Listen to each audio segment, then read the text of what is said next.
All right, we're live. And Brian, Happy New Year. Yeah, thanks for having me on. Happy New Year to you as well. Excellent day of racing. It's kind of wrapping up, but Turfway is just getting started. Fun really begins. Yeah, for sure. Thanks so much for joining me. This will be fun. I've followed your handicapping for a long time at Indiana Grand, and love your paddock selections and pick five handicapping. So looking forward to talking over some Turfway.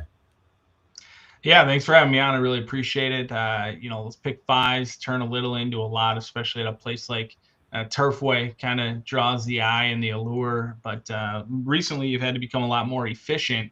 A lot of my handles kind of move towards those daily doubles, maybe a little bit easier, less variance between trying to navigate through five races all at once, especially at a place like Turfway. So, while I still play those pick fives and take advantage of the low takeouts, absolutely trying to focus this year, as many horse bettors are, on kind of refining not only my handicapping but my betting as well. So taking some adjustments heading into 2026. How about you? Yeah, very much the same. It's tough. The game's tough, and so especially if you find something you want to take advantage of it, you want to hit a double or a pick three or a win or an exacta bet. Don't want to put a whole bunch of money into a pick five, only have it crash and burn. So that's definitely part of it. Turfway, I mean, we've got these big fields. It's always tough. We were talking before we went on that we both kind of thought this was a little bit chalky. I'll just kind of run through my picks really quick. I did think I was gonna maybe spread here a little bit.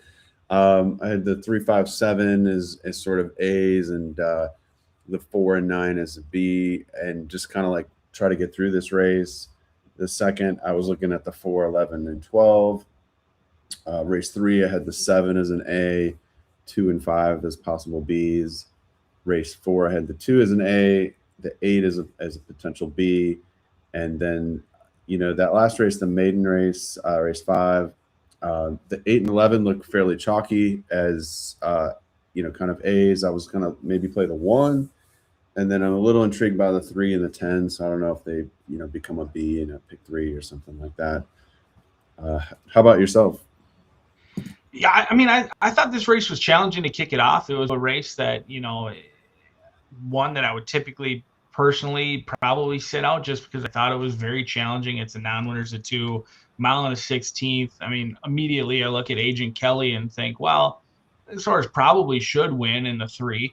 Not super familiar with Joanne Shanky. Horse is 1 for 20.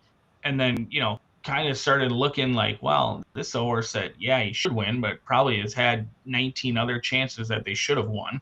Yeah. And 8 second place finishes, a horse that I would typically really try to play against. I mean, Nick's Gate for Ben Colebrook, a horse coming in from Mahoney, didn't really show much on the turf.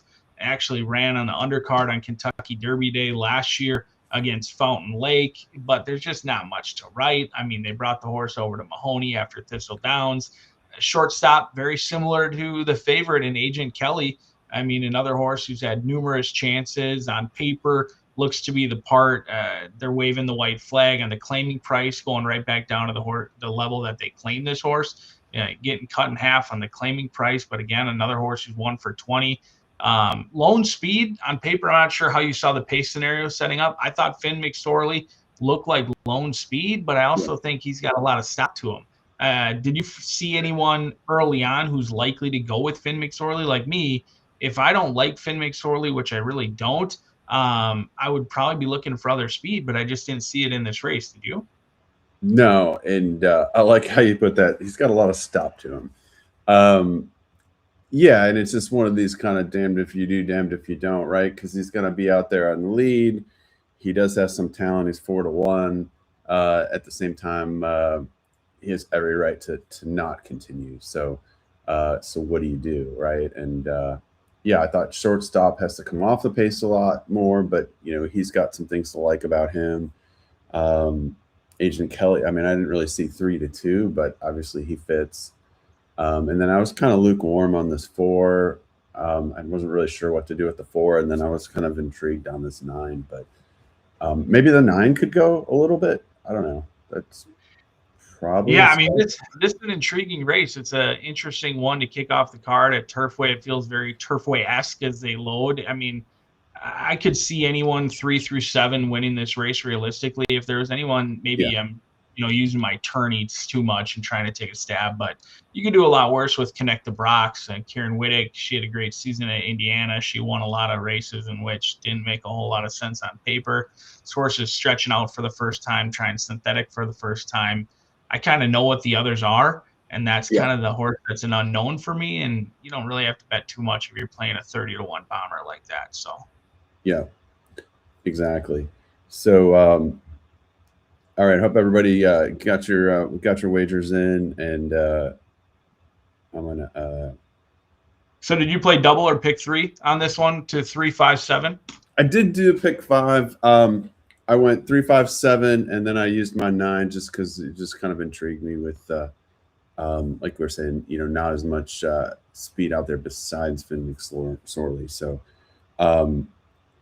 I was not really expecting big things on the 9 and 25-1, but I just one of those. That's one of those where like I'm gonna shoot myself if he does win, so I'm gonna throw him in.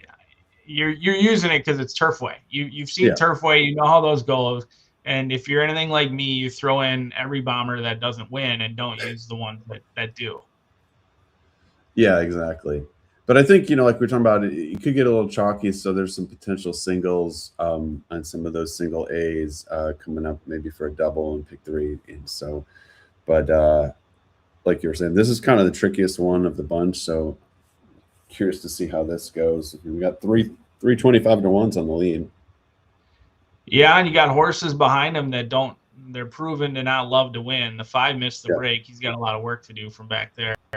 I mean, got away with a 26-second, 25-second quarter. This could be interesting. And they basically rated Finn McSorley. So, in their concern about getting the distance this time, they took him back.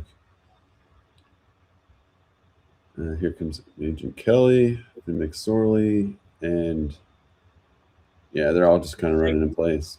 6 is running how he runs every time. Runs good enough to catch a piece. You use him again, and it looks the same way every time. I've seen that in Indy many times. 7.62, I think.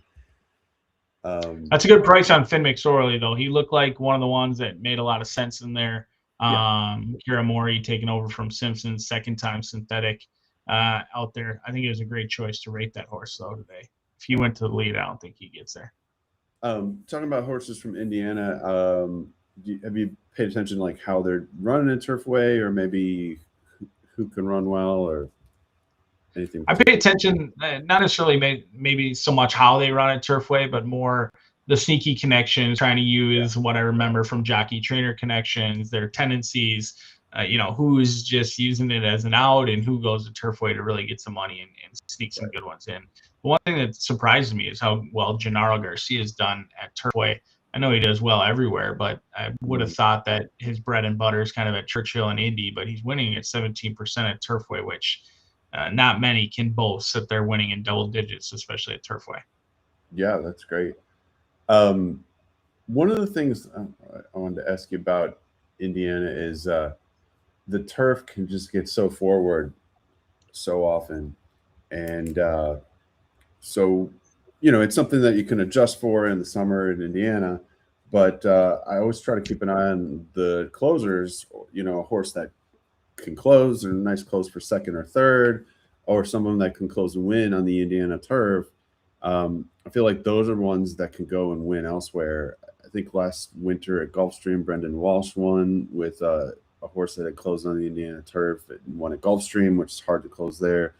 And I don't know, do you see that, or do you have any pet angles like that?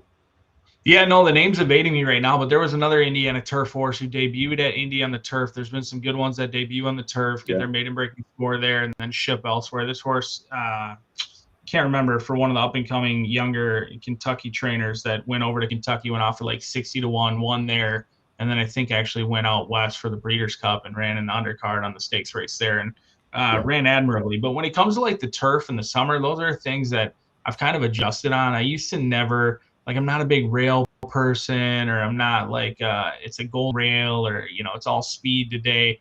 I'm becoming more open to those things, especially in the heat of the summer. I know in my days at Canterbury Park, where it's really humid in Minnesota, and it's really hot, we don't get a lot of rain. That can happen as well at Indy. It's not so much humid, but they just don't get a lot of rain, or if we do, it happens to be right in the middle of the card, usually before the turf races. But with it heating up and in the dead of summer, it can really cater to that front end speed like you've seen, especially when the rail's out. And we've got a ton of rail settings. I think there's almost 60 feet of rail settings for our turf course at Indy. And so when the rail's out, it's really plays favorable to speed. When it comes to shipping elsewhere on the turf, kind of indifferent. Like the names, Bonito, or the name Boitano has really turned into a win machine down at Fairgrounds. Actually won again earlier today, and that was a horse that was up at Indy. And you get those horses, they just kind of know where the wire is, and they know how to get their job done. Yeah, I remember playing against Boitano a couple of times unsuccessfully at Indy. Okay, yeah, it's interesting. I think you're talking about Will Walden, because he had a couple of it was Will Walden, and he brought one over to Keeneland like 58-1. I can't remember the horse's name, but horse done very well. When he won at Keeneland, he won with Minaret Station a year ago. That's the horse. Yeah. Yeah. Okay. Yeah, and then he went to the Breeders' Cup, and then this year, because I talked to him, I actually interviewed him before the Breeders' Cup, because he had Rhetorical in the mile, and then he had one. Gordon Pass, is that the name? I'm trying to remember. Gordon Pass is another one. I think Gordon Pass is for OXO.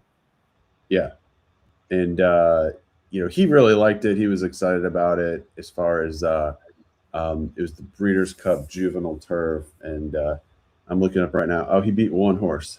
He finished 13th, but at 40-1 with Irad Ortiz out. But yeah, and the Minaret Station horse, I think he won a grade 3 or a pretty good stake at Churchill this summer.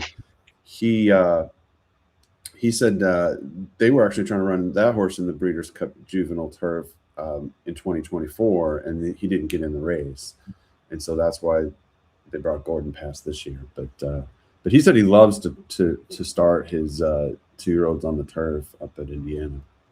Yeah, no, there's been plenty of good ones on the turf. I think we missed like 40 turf races this year because of the weather and rain and things like that. But when it's cranked and it's ready to go, it's beautiful. It's gorgeous. We're close enough to kind of everywhere, and thankfully we're in the Midwest, so you can kind of ship in from Louisville, Churchill, Keeneland, wherever. I know we've seen a lot of horses when Churchill was down on their turf course, or the Fairgrounds didn't have turf. We took advantage of that, and a lot of them have really stuck around. It's been good, because with those turf races, as you know, filling up the entry box is always a good sign for bettors. Yeah. All right, so we got Finn McSorley home in the first, $8 and change. The 6 clinking up for second. And then we got a field of 11 here coming in. 21 minutes to Turfway race 2. I'll throw the video up. Have you been playing any Gulfstream or Santa Anita or Oaklawn in the winter tracks? Yeah, I'm kind of a unique breed, an old dog, where I like playing every day of a meet. So if I start a meet, I try and play every day. And like this year, it's been Oaklawn, Gulfstream. I'm back on Tampa. I took a couple years off from Tampa. Tampa is always tricky, because there's always like every race card, and they have more carryovers than a lot of other places. It's great racing, but every race card there's like a UFO, and I call those like the horses that win that you just can't explain. Like, I could know the horse won the race, and if I go back and look at the form, I couldn't even make a case for it after the race. Yeah. And there's usually one of those per day. That's pretty funny. Yeah, I mean, right. You'd think after handicapping for years, like there wouldn't be that many of those, but there are. And what was the one at Tampa that created the carryover? It was like a $170 horse on Sunday, was it? Yeah, and you go back and look at it, it's like a groom who just got their license. There's no numbers on them. Like, you have no idea who it is. Yeah. You're trying to figure it out in the picture who's training the horse. So, yeah. But I will say, day to day, they've got good cards. They've usually got great weather. They're on the turf course. I like listening to Beamer. I mean, from a day to day, if you're a vertical player, I would be all in on Tampa, and I'm becoming more vertical as I try to get more efficient. But if you're horizontals, tracks like Turfway and Tampa, where you've always got one head scratcher, those can be really challenging if you're trying to string along those pick fours and pick fives. Yeah, for sure. But that's what makes it great, the payoffs and yeah, even those bombs that they definitely get up from time to time, and you just kind of never know. All right, let's talk Well, look at about Finn McSorley. I mean, look at Finn McSorley, yeah, right? Like that horse made a ton of sense. Pays $8.32. yeah, Elsewhere, that horse probably pays 6 to 5. I mean, $8.32 yeah, on Finn McSorley is a great price. And Patronage, he has showcased what he's going to do. He's going to come from the back of the pack. He's not going to get there. He's going to yeah, round out either the exacta or the try, and he pays $10.82 to place. Like, there's a ton of value there because some of the usual players or the main players are just far less confident at places like Turfway. So when you are, it's harder to be right, but when you're right, there's value there. yeah. No, I agree completely. So, all right. So these next two coming up, the double. So the 12 here is a 7 to 5, and the double to the 7 in the next is paying under $4. So they are just I mean, there's about 3,000 in the pool, but that's not nothing. But so they're just like really honing in on those two as strong singles. I had a hard time, like loving this 12. I thought it was fine. But I went for 11, 12. Same kind of thing. It's like these cheap horses, and there's too many things that can happen. So I didn't want to look at this as a single. The next race, though, that 7, I think, is a potential single. So if you're looking at moving ahead with a pick 3 or a pick 4, or if you want to do a double, I do think that 7 in the next is a possible single. But like I said, the 12-7 double under $4, that's kind of a no-fly zone for me. If you were looking at the 4 or the 11 double into the 7, those are fine. In fact, the 11 is pretty chilly. The 11-7 double is $88, so that'll probably even out with more money coming in. Yeah, I think it's early, but I like following either. I mean, the late money's a lot harder to follow nowadays because it does change so drastically at the end. But I always joke about it, like the early money or the late money. One of them's probably going to be smart. I mean, following early money is always a good idea. In here, I mean, they're kind of making this a one-horse race with the 12. I didn't necessarily see it that way. I mean, the 12th post, I prefer to be probably outside than inside, but it's a horse who is going to be near the lead, but I don't think he's fast enough to clear off. She's never cleared off in her career.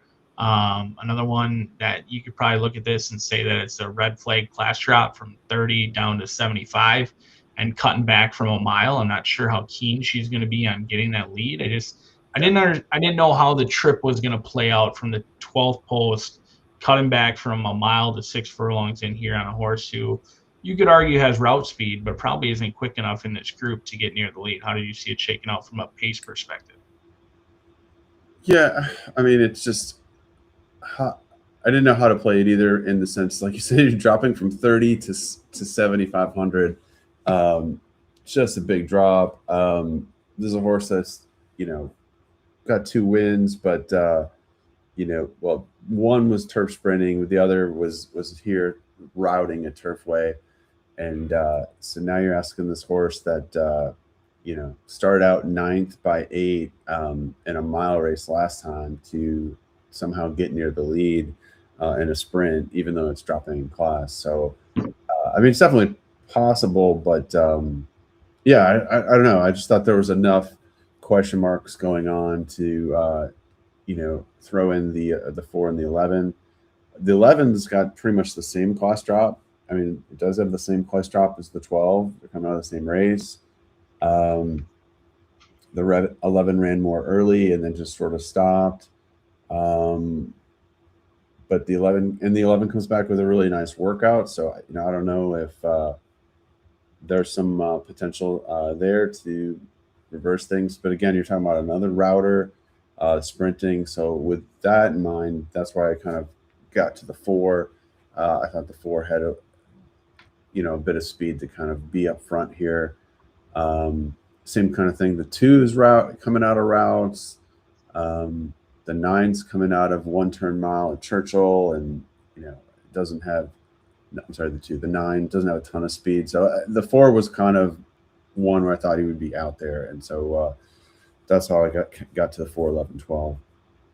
Yeah, I mean, 4 makes a ton of sense, right? Second off the layoff, going out to the synthetic again, second time this track. Recently has some recency to him as well, and just he kind of gave him a 1 round last time out. I don't know if he was really ridden to win. When I watched the replay, there wasn't a whole lot going on. I do like that the rider stays aboard and comes back. Horse has shown speed in the past, so I'm expecting him to be more forwardly placed. It was another race that the 12 is on paper should win this race, but I've got enough questions to probably play against this horse at 1-2. Huge class drop, cutting back. I'm sure Walter Rodriguez got the call over Villarreal, but maybe not. It's possible they wanted both back, and the rider stayed with the 4. You would think that he maybe had an opportunity to ride both. I'm not really sure, and I don't have a strong opinion on who would typically get the call. I do know that Walter's done very good with Bahina when he's gotten the mounts, but there's a horse who Villarreal's had the opportunity to ride him the last 3 times and now doesn't at 3 different tracks as well, Belterra, Keeneland, and Turfway. So I don't want to overlook that rider change, even though you would think the more talented one that gets more opportunities is on the favorite. It was a race that I was probably trying to take stabs. I thought Pounds in Town deserved a little bit of a look. A 2-time winner in here with 57,000 in earnings, a horse coming in from Indiana, hasn't been seen. That's why I was looking up the Gennaro numbers. I know he's running at the bottom at Indy, but this is the bottom really. He's kind of a hit or miss, not a horse I would play underneath. He's an all or nothing type. When he's on his A game, he runs very well. He's in a spot that is very lateral to what he's been running at recently. He's taken some money in some starts at Indy, went off favored 3 back, and I like horses trying things for the second time. Even though he didn't run very well. In fact, he ran 8th, beaten by a city block. He ran in a live race. It was starter allowance. And even though he was never really in the race, I like that he's trying it for the second time today. And Gennaro's not a guy who's running horses just to run horses. Like, he's patient. He's stable at Indy. He's been working at Indy. This horse doesn't necessarily need to run. He both owns and trains the horse. So I think there's upside in here. He's not just trying to get an out for the $7,500 claimer like some of the others might be. So that one was intriguing to me at 16-1.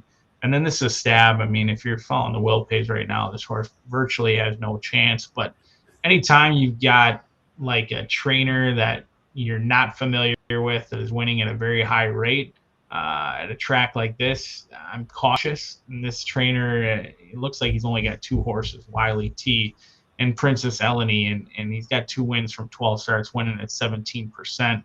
So there's really nothing on paper that I want to write home about. This horse did win in huge fashion over at Belterra Park, where he sat off the pace and kind of closed. I like that he's tried the turf versus the synthetic, and he's been training well. Comes in here, 6-year-old mare, $7,500. It's a reasonable spot. And this horse is, 3 out of the last 4 has really not run a bad race. I know they're at Belterra, but I like that this horse comes in with a high percentage trainer who I don't know much about, but I don't necessarily want to leave off any tickets at 40-1. And then you get a rider as well that comes in and should be familiar with this horse and was aboard in those 2 starts. So the 1 and the 10 were probably a horse that I'd take real light stabs on. But I agree with you. The 4 and the 12 are probably the most likely horses in this race.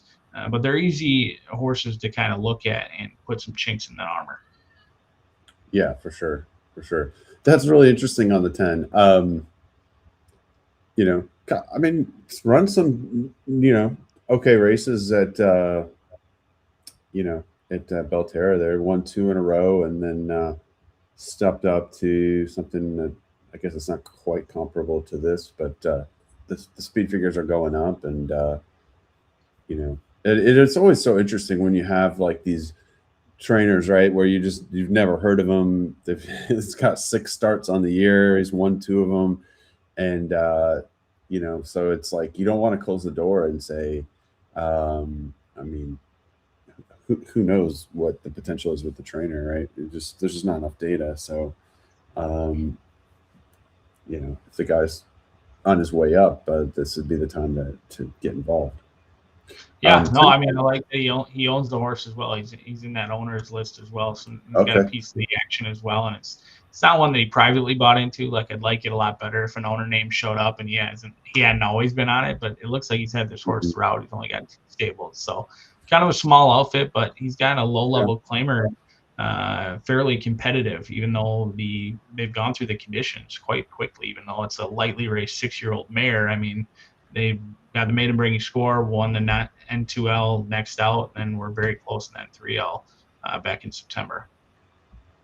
Yeah, I think that horse like this could be a really nice play for the Super, depending on the price. He's sitting at 22-1, 20-1 now. So I don't know if Ed talked about last time. Like we use our AI lines a lot. We use those to do the morning line at several tracks, and just to kind of give you an idea, a lot of times they're really good barometer in terms of where the odds are going.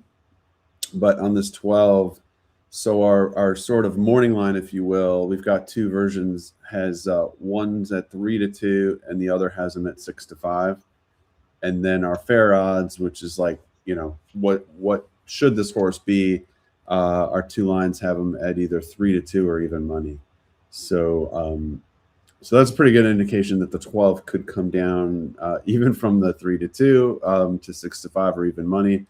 And then our lines do like the 4, predicting he would potentially go off at both lines have the 4 going off at 5-2, and our fair odds say he's worth either 2-1 or 5-2.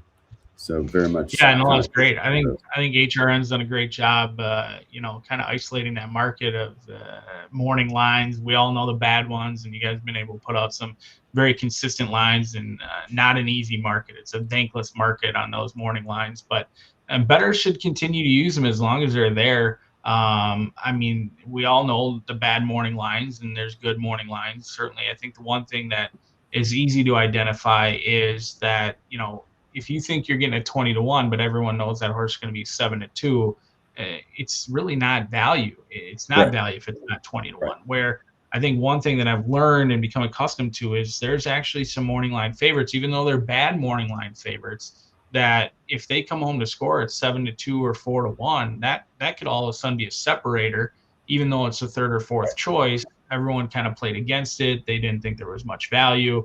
A lot of people didn't use it because it was so heavily used in the morning line. The odds maker loved it a lot more than the public. And so there's ways that even though you don't necessarily need the 7th or 8th choice to get a separator, there's still some overlays out there with those morning lines. If somebody was really aggressive making a low one, then all of a sudden a horse could become a separator, even though they're maybe the 2nd or 3rd choice. Yeah, for sure. And then obviously too, like by singling a horse like that, or putting extra weight on it and hit it, pressing that button 2 or 3 times with a 7-2 singled, and you can put that's a really way to add equity to your score, on a pick 3 or something like that. And no, I appreciate it. We've worked really hard on the lines.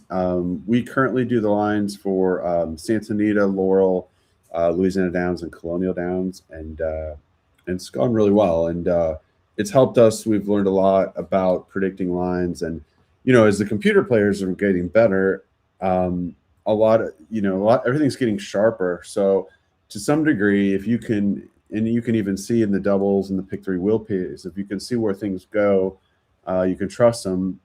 That can give you it can point you to a lot of winners essentially. And like you said, you don't have to go to the 7th or 9th choice, especially if you can narrow it down to 1 or 2 horses. Yeah, and a lot of times you can, and I mean, credit to you guys because you just read off. I mean, what, eight or so tracks you do the morning line? I bet that number was significantly lower probably 2 years ago. Correct? Yeah. Yeah. So, and like even just monitoring the will pays now that we're only 5 minutes away from post, like those double will pays, obviously the seven's going to be favorite in the next race. I think that's clear. You and I agree. A lot of the computer systems agree that the seven's your most likely winner, but a horse that's probably standing out as your clear second choice. And I can't tell you how many times I've been between two horses and I've chosen one and it's almost always the wrong one. But the five is going to take a ton of action as well. And that's the horse that Yeah. probably isn't going to open up as the favorite. He's going to be 4-1 and you're licking your chops. And then all of a sudden the race goes off and he's 9-5 and the other one's 4-5. That kind of looks the way it's setting up in race number 3, at least to my eye. Yeah, I agree completely. And that was one where our lines kind of see it the same way. We've got, as far as fair odds, the 7 could be 4-5, but the 5 is the second choice at 3-1. And then like I said, we've got a couple different models. The other one has the 5 at 3-2 and the 7 at 6-5. So very much in play as a second choice there. And yeah, so I was thinking about in the race 4 potentially singling the 2. I think it's kind of the same kind of scenario. So we've got the 7 and 5, sort of the 1A, one and 1A, so to speak, and then we've got for me the 2 and then the 8 in race 4. Tempted to toss the 8 and just single the 2. I don't know. Did you have any opinions on that one? No, not strong races. I mean, I find it challenging. I think the lower the class level, the harder it is for me to feel overly confident. So those are the races that I would usually try to spread. If it's a lower level claiming race, even if it looks like the horse can't lose, they're all in there for a reason. So those would be ones that I try not to single. I mean, we all know there's no such thing as a sure thing in this game. And, a free space per se, there's very few. And if there is a free space, you're probably better off playing against it, even if you lose. But the 2, I agree. I mean, he looks like the one to do, the one to beat in here with We'll Do It Live. Trying the synthetic for the second time, didn't run poorly. His first tryout, I think he's going to be significantly tough to beat in that race. And I didn't really see much that was standing out that really made me super excited to try and play against him. I mean, the 8, but again, in races like that, if people are thinking in a similar track of mind frame to me, like, is that horse going to be value or is it just going to be play the 2 and move along? It's a good race that I would actually look at the will pays and see how it's monitored, see how it's played in the doubles versus the pick 3s, and really navigate, like, is this horse overplayed by the public and maybe the computers think it's a little bit more wide open, or is it a legitimate favorite? Yeah, that's fair. I mean, he's already 5-2 on the morning line. Probably everybody can see that he's coming down from there. So I hear what you're saying. And you're like, no, Mark, don't single cheap horses at low prices in the pick. No, that's not what I said. But here's what I'm doing. You've kind of done the analyst work, and I've been the host where I've been able to. You've thrown out more opinions than I have. I've just poked holes and haven't really taken any stance. Yeah. No, I'm just teasing. I'm not offended. I did want to point out though that our lines on the 11 here.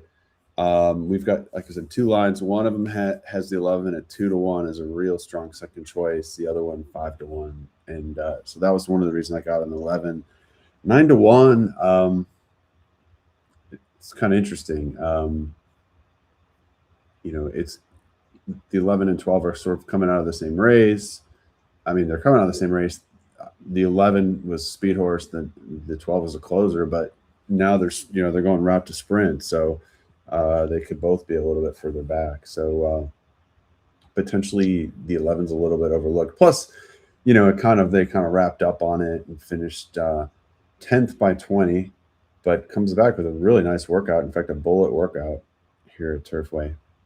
One, he's got almost a similar running line to exactly what Ask Amanda was in. I mean, the time, they exit the same race, and this horse was in for 25 versus 30, but ultimately second start off the layoff, didn't run much differently, maybe 7 lengths, but I wouldn't put much stock in that.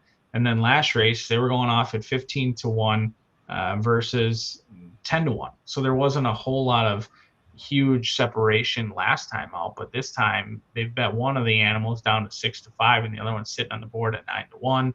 And then, I mean, I do love a trainer who also owns the horse, but this is a 5-year-old mare now. I'm not going crazy on $7,500 breeding or anything like that, but I mean, the dam, absolutely Cindy. I mean, she made 200,000. Almost all of it was on the turf or the synthetic. So that horse has every right to continue to move up. Second off the layoff, second time synthetic.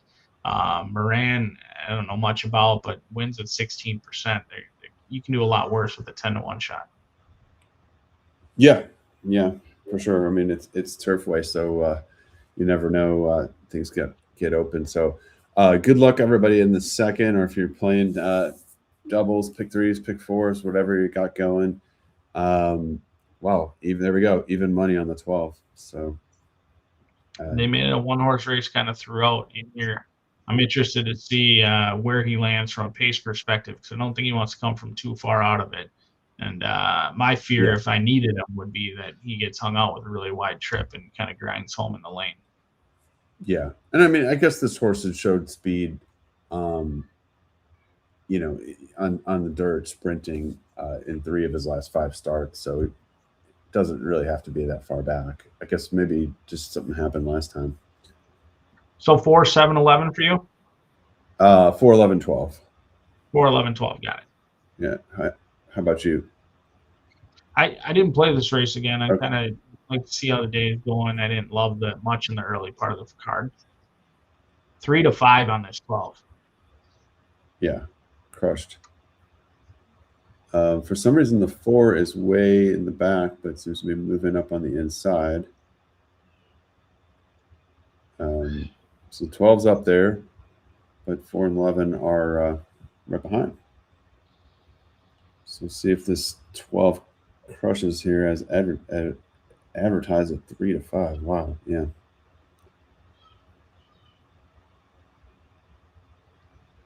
Yeah, I'd really love to get this 11 home. 4's got to run. He's just waiting for somewhere to go. But waiting for a seam. That's one where you're, I mean, kind of knew at 3-5 when the horse goes from 8-5 to even money, and then the first click he breaks well and he's at 3-5. It's just like, they knew on that one. Yeah. He was 42% of the double pool, so he was going to get crushed. Yep. I had the 3 right horses, but I guess that's pretty obvious. That 11 ran well. He outran his odds. He put in a good run. I didn't think much of the 4 ran well, but he would be a horse I'd try to fade. I mean, he kind of got a great journey, rode the rail all the way around, didn't face much adversity. It won't show much on the racing form after, but I thought your 11 at 14-1 ran a much better race. He made that kind of that mid-race move to challenge for the lead, just couldn't sustain it or go with the favorite. And that was impressive. He gave out the try right there. Yeah, a little chalky, but not dead, not tearing it up. So that's good. Hey, there you go. That's the way to go. Just churn, baby. 3-5 though. Yeah, that was that thing got hammered at the bell. Ishmael Bahina, the household name at 3-5. Yeah, exactly. Walt Rodriguez up though. I mean, like you said, he's been riding extremely well, and well, Turfway. In fact, let me pull up the jock stats here and see like.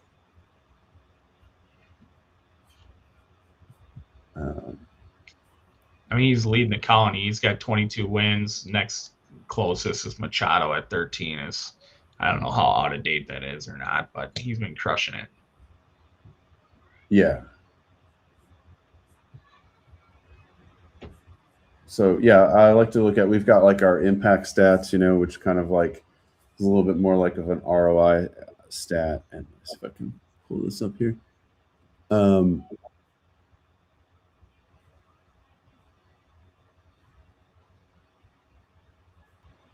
right.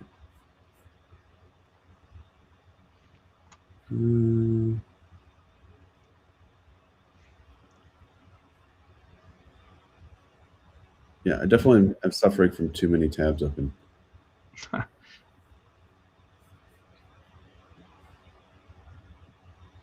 But I'm yeah, like old school, so I keep it pretty simple. My handicapping, just DRF racing form, not a whole lot else. I like watching some yeah, replays and things like that, and some other tools, but try and keep it pretty simple.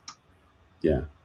The Walt Rodriguez winning 30% through going into today, so that's pretty stout.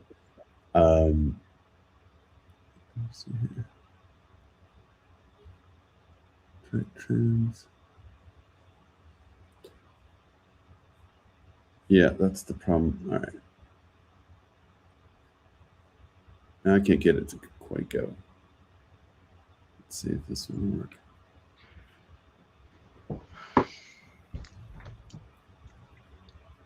Yeah, I love that. I think that's super cool. There we go. It's a little better. Oh, yeah, we'll adjust.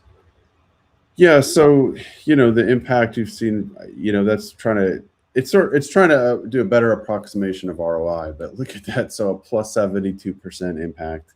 That's like about a plus 60 ROI, and just that's awesome. And then everybody else is kind of in there. Gabe Saez, 13% with a plus 43 on the impact, pretty nice as well. And Vincent Chaminade had a pretty good meet, plus 29% on the impact. Yeah, those are awesome because, like, I mean, it goes to show that what Rodriguez has been able to pull off hasn't necessarily been all chalk. It hasn't been all favorites. Right. Not only does he have a high winning percentage, but he's also bringing home some prices, and he's doing it kind of all over the board as well. Where there's other guys that, when they win, they're kind of overbet and there's not much value.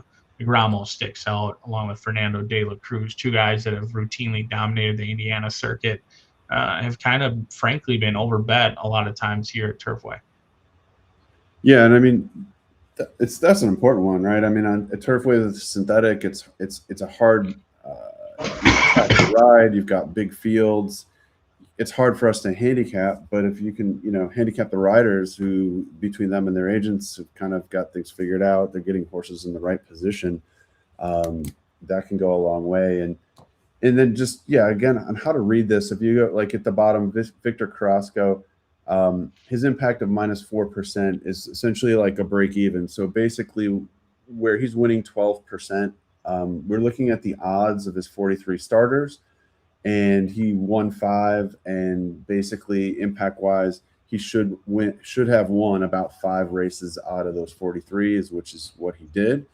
And so when you look at Walt Rodriguez, a plus 72% impact is basically saying he should have won about, let's say, 15 or 16 races, but yet he's winning 26. So you're almost getting like a bonus of 10 more wins. Somebody shooting off fireworks in our neighborhood. I don't know if you can hear those.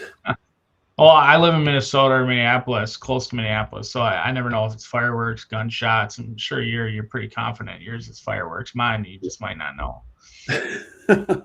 I can see the sky lighting up, so it's somebody with too much. But yeah, so one way to look at it is like, if you were betting all 88 of Rodriguez's starters, you should have about 15 wins, and you're getting another 10 or 11 wins. So like that's a pretty big bonus. Yeah, that's huge, and those tools are awesome because we're all, at the end of the day, all looking for an edge. I mean, probably 10 years ago, I used to feel that there was a significant edge from getting the workout reports and trying to navigate through jockey trainers and agents and things like that. But bettors have become so efficient now that it's just become more and more challenging to find a way to truly get an edge and feel that you have an edge over your competition. Yeah, for sure. I couldn't agree more. And so here's the trainers. It's kind of a young meet still. It's basically showing a lot of these horses are prices, or 7-2 types, and so it's showing some pretty big numbers here. But like you're talking about, Gennaro Garcia, not only 17%, but look at that, his impact is double. So basically, he's sending out prices, right? He's sending out 10-to-1s, and he's won 3 out of 18. That's pretty strong. Yeah, and then I mean another guy that stands out, Mike Maker. He wins at a high rate. He does well all over the country.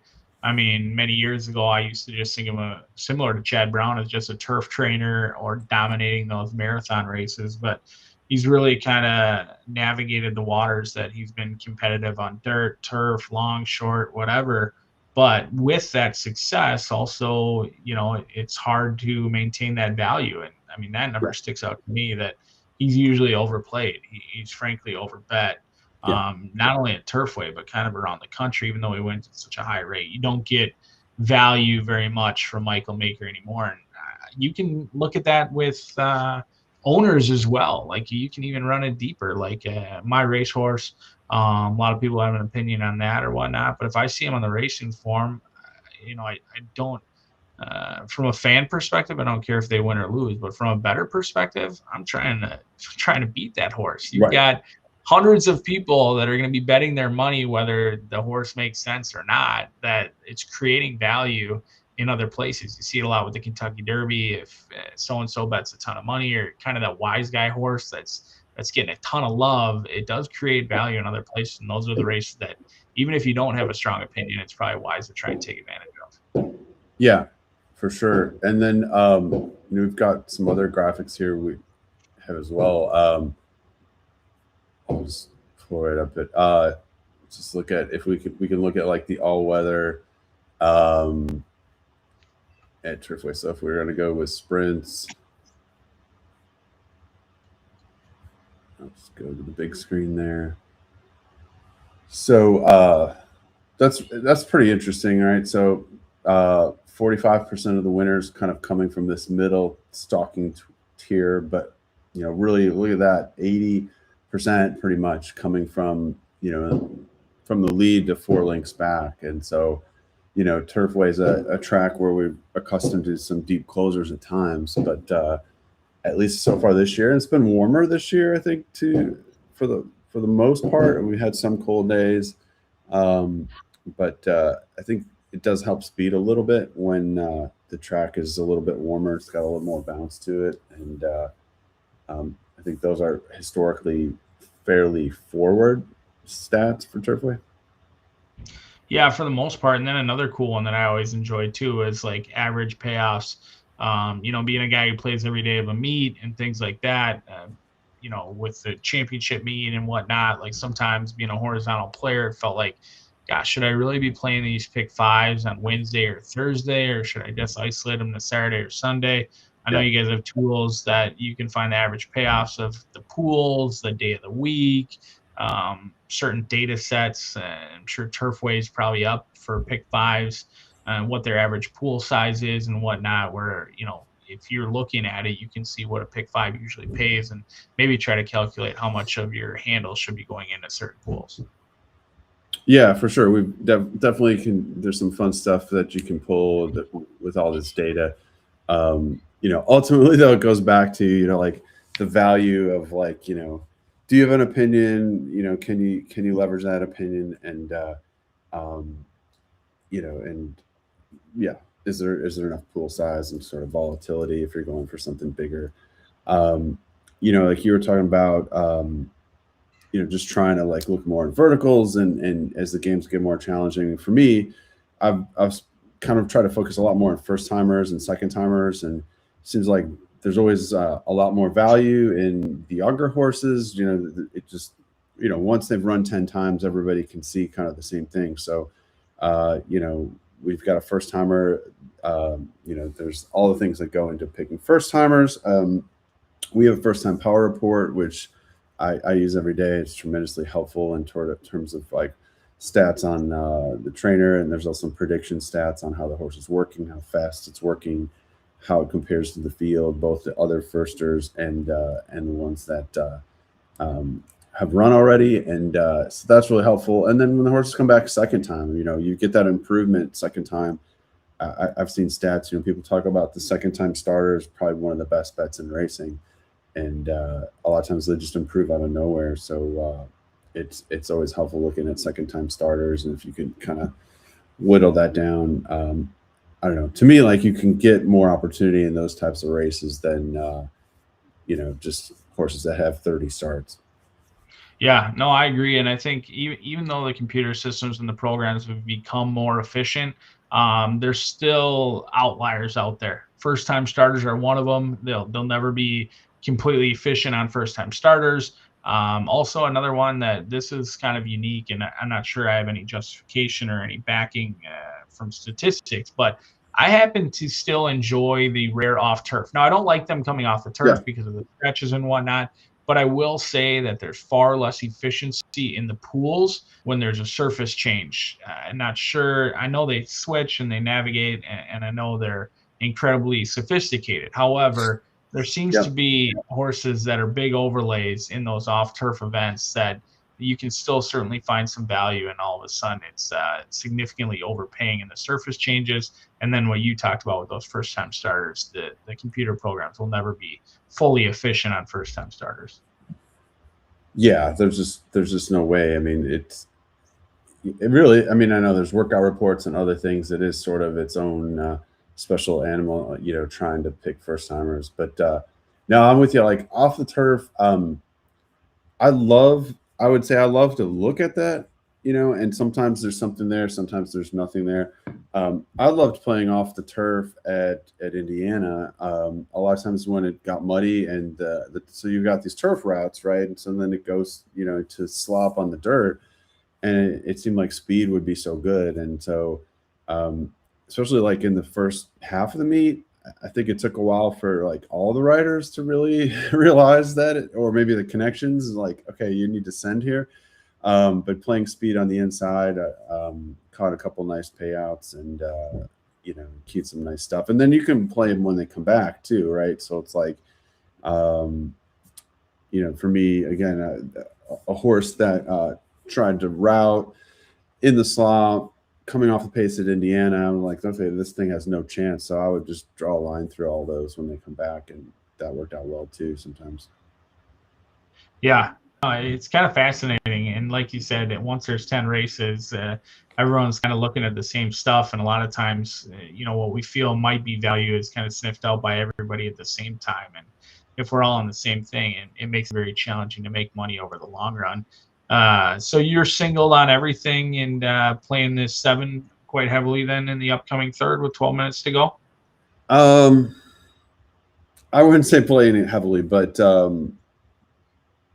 went 7 and then the 5 as no, I did go 2-5 as Bs, but just kind of fishing, I think, a little bit more on the 2. I think the 5 figures in a way that I wanted to have the 5, and then when I played some pick 3s, I used the 7 as an A and then the 5 as a B. So kind of waited really for it to go either way, knowing the odds on the 7 are going to probably be half of what the 5 is. How did you see the pace scenario in here playing out? I mean, I think the 2, 5, and 7 are obvious key players in here between those 3, but it looks like they all kind of have a similar running style. The 2 is probably the most unfortunate draw, being down on the inside, because I think that's maybe the most likely to rate off these other horses. I think ultimately 7's best runs have probably come very near the lead, if not just off of it, and coming off of a layoff in like they are here. They're probably going to be a little bit fresh and running for the lead early on, taking advantage of that outside post draw. Mm-hmm. The 2 maybe the most likely to sit off the pace, but with that post position, I'm not sure they're going to be able to. How did you see it kind of navigating from a pace perspective between those main 3 players? Yeah, I didn't see it being all that interesting. It just, to me, like the 7 looks like the best horse with the best speed on the outside. Not by an overwhelming amount, but it did look like it would have the best, best post, best speed.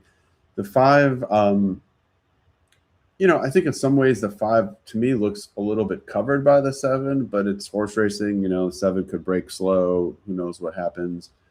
He's just not that far behind him. But yeah, from a pace standpoint, I don't know. They could try to send the 5, and then the 2. He's kind of right there as well, but he's just another step behind those 2. And then to your point, like he's on the inside, that's not probably the best spot. And then the other thing is the 2 has 2, Turfway starts that are just basically dismal.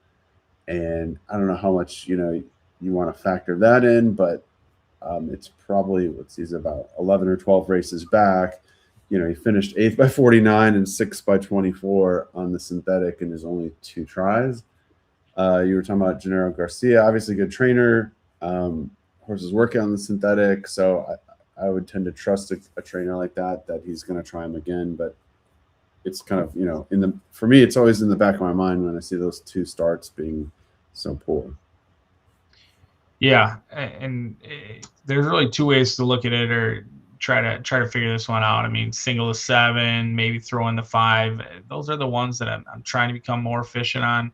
If they're 2, back in the day, I think like I used to just probably use 5 and 7 and move along. I think I was feeling pretty good about just using those 2 and move along, and then over the course of time, it forces you to become more efficient. You get some losses and things like that, and you realize that, like, is it really saving me any money or anything like that by using both horses? And even if one of the 2 win, did I create any value? And I think that's the challenge of this game, and what makes it so fascinating is, like, not only do you have to be a great handicapper, a good handicapper, but you have to also be somewhat efficient or educated on the betting side of it. If you don't navigate those waters carefully, over the long run, you're going to lose money. And I think there's a lot of people that are probably terrible handicappers, but they're efficient bettors that navigate. And I think for me, unfortunately, I find myself to be a semi-competent handicapper, and where I lacked and had some slippage was ultimately in my wagering. And a lot of chatter about CAW and play like that. It's here, and it's here to stay.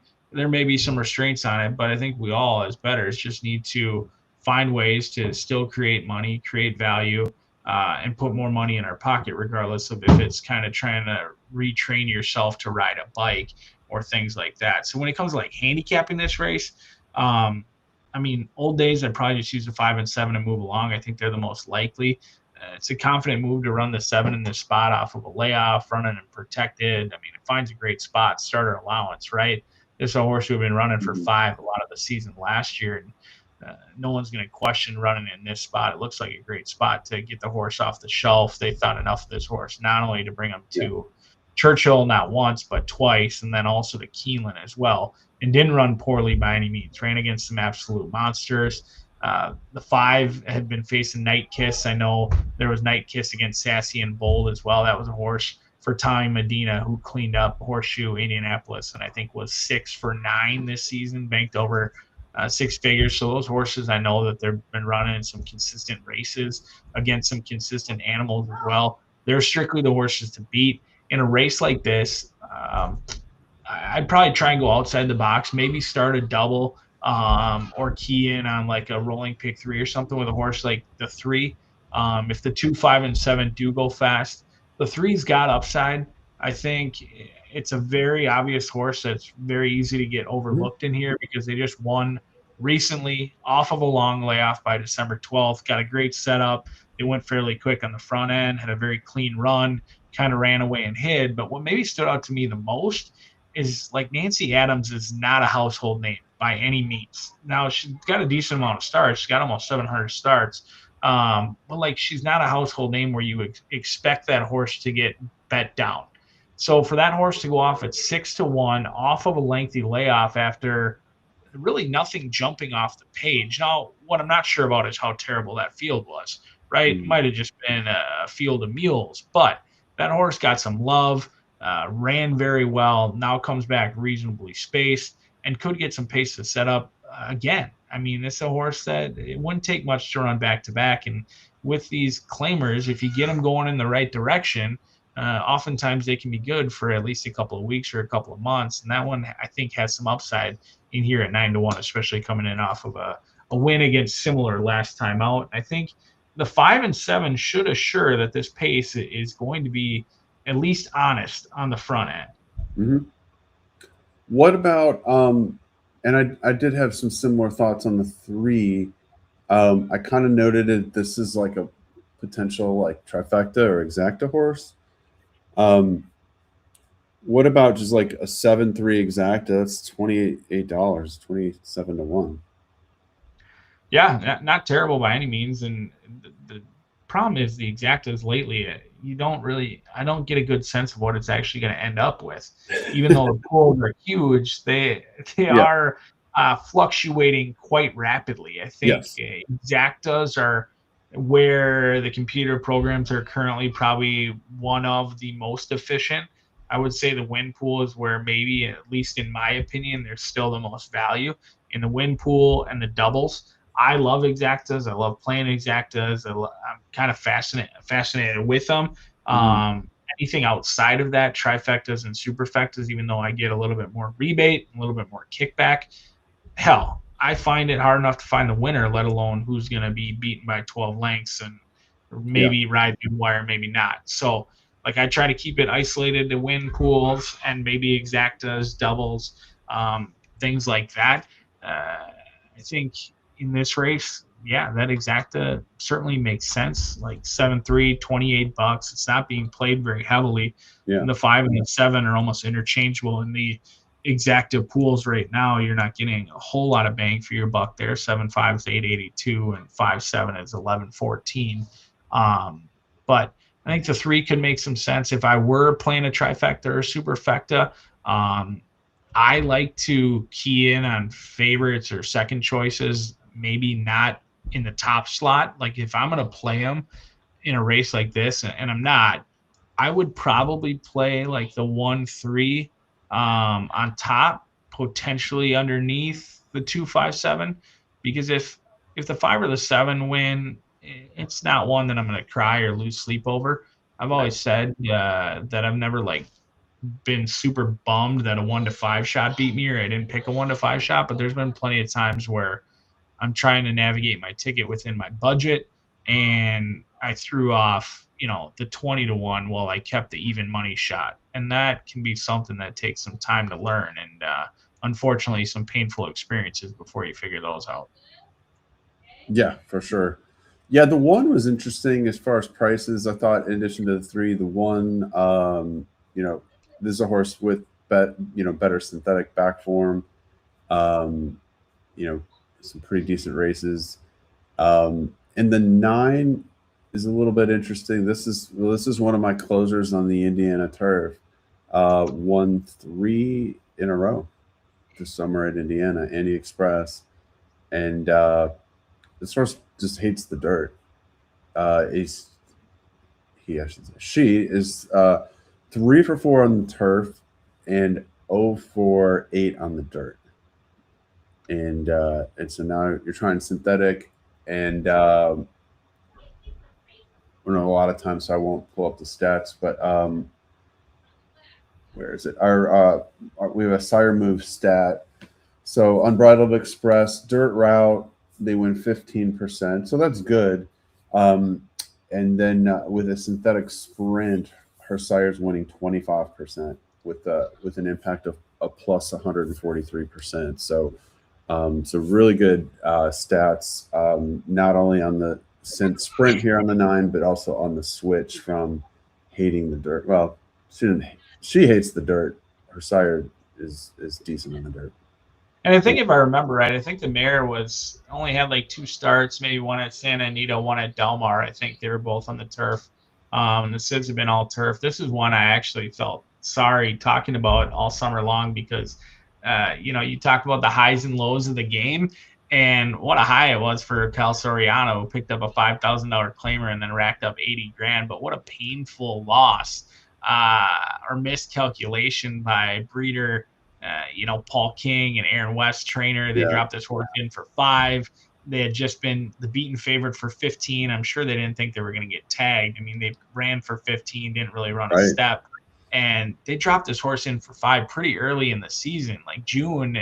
We run April to November. So dropping the horse that early, they clearly didn't like this horse really at all. And then failing to try it on the turf. I remember when this horse won at 40 to 1, it was like, how the hell did that horse just win at 40 to 1? And really backed it up and proved to be legitimate. Like took on winners for the first time at the allowance level, Yeah. dug down deep against a classy horse like Spooky Ridge, and then did it again. Like every 2 weeks, it just got more and more painful for Paul King and Aaron West. In here, yeah, I overlooked Annie Express. I think the Indiana bred's going to try and focus on the Indiana money and on the turf. I mean, this is a horse who's going to be a stakes animal this coming season on our turf. I didn't know where Fernando de la Cruz landed. So, like in this race, he had so much success. I mean, he was aboard the 2 of the 3 victories at Indy. That would be where my eyes first drew to. Mm-hmm. And he's not in this race, so I didn't really know how to navigate that or how to play it. Like, is that a good sign? Is it a bad sign or whatnot? Ultimately, I just thought this might just be an out for this horse. I know you're keying in on the 2, 5, and 7. I would probably take a stab on the 1 or 3 in here, but recognizing that the 7 is strictly the horse to beat. Yep. All right. Well, good luck, everybody, in race 3. And we'll see here if the 7 gets 6 to 5. See if it comes down even further. That's not where I expected the 5 to be. I do know that much. I did not expect that horse to be in last. No. 4, 6, the 9. Wow. So yeah, the 2 is in 3rd, 7's in 5th. Definitely not kind of how we were looking at that. I mean, yeah, they're sending these bombs. 60 to 1, 40 to 1. So Two's in hand. He's got some run. Just looking for somewhere to go. Okay. I've got some stuff with the 7 over the 9. So I wouldn't mind the 9 hanging on for a piece of something, but who's coming here? 729, 752. Yeah. One's trying to get in there for the try. Yep. Pretty chalky. There you go. 751, I believe. 5 would be another one that I wouldn't necessarily key back or necessarily add to my stable mail, but I'd absolutely make note that this horse wasn't ridden aggressively, was ultimately taken back for one of the first times in the career, and then made an 8-wide move and really didn't look like they had any animal, but just kind of continued to come, continued to close. And that was probably a sneaky good race from the 5, even though it's 5-2. It's still one that I would probably make a note of. And that 7 did it pretty easily, though. Ears up right at the wire. Yeah. Never really been out for the 7. Ramos there. 1, 2. All right. Yeah, and the 1 came down to 10 to 1, so nothing too crazy there. Well, all right. We were talking a little bit about chalk. So what's that? The pick 3 is $12 for 50 cents. So not crazy. Now, are you an Indiana football fan at all? I'm watching it right now. It looks like they're kicking ass. I saw they're 7.5-point favorites. I kind of had a hunch. I like betting sports. I like doing reverse line movement. I'm kind of just a unique person where I kind of bet against the masses, and I know that the majority of the money was probably taking the 7 with Alabama. And here, when they came off that prime number of 7 to go to 7.5, I felt pretty good about the Hoosiers today. 38-3. That's a whooping.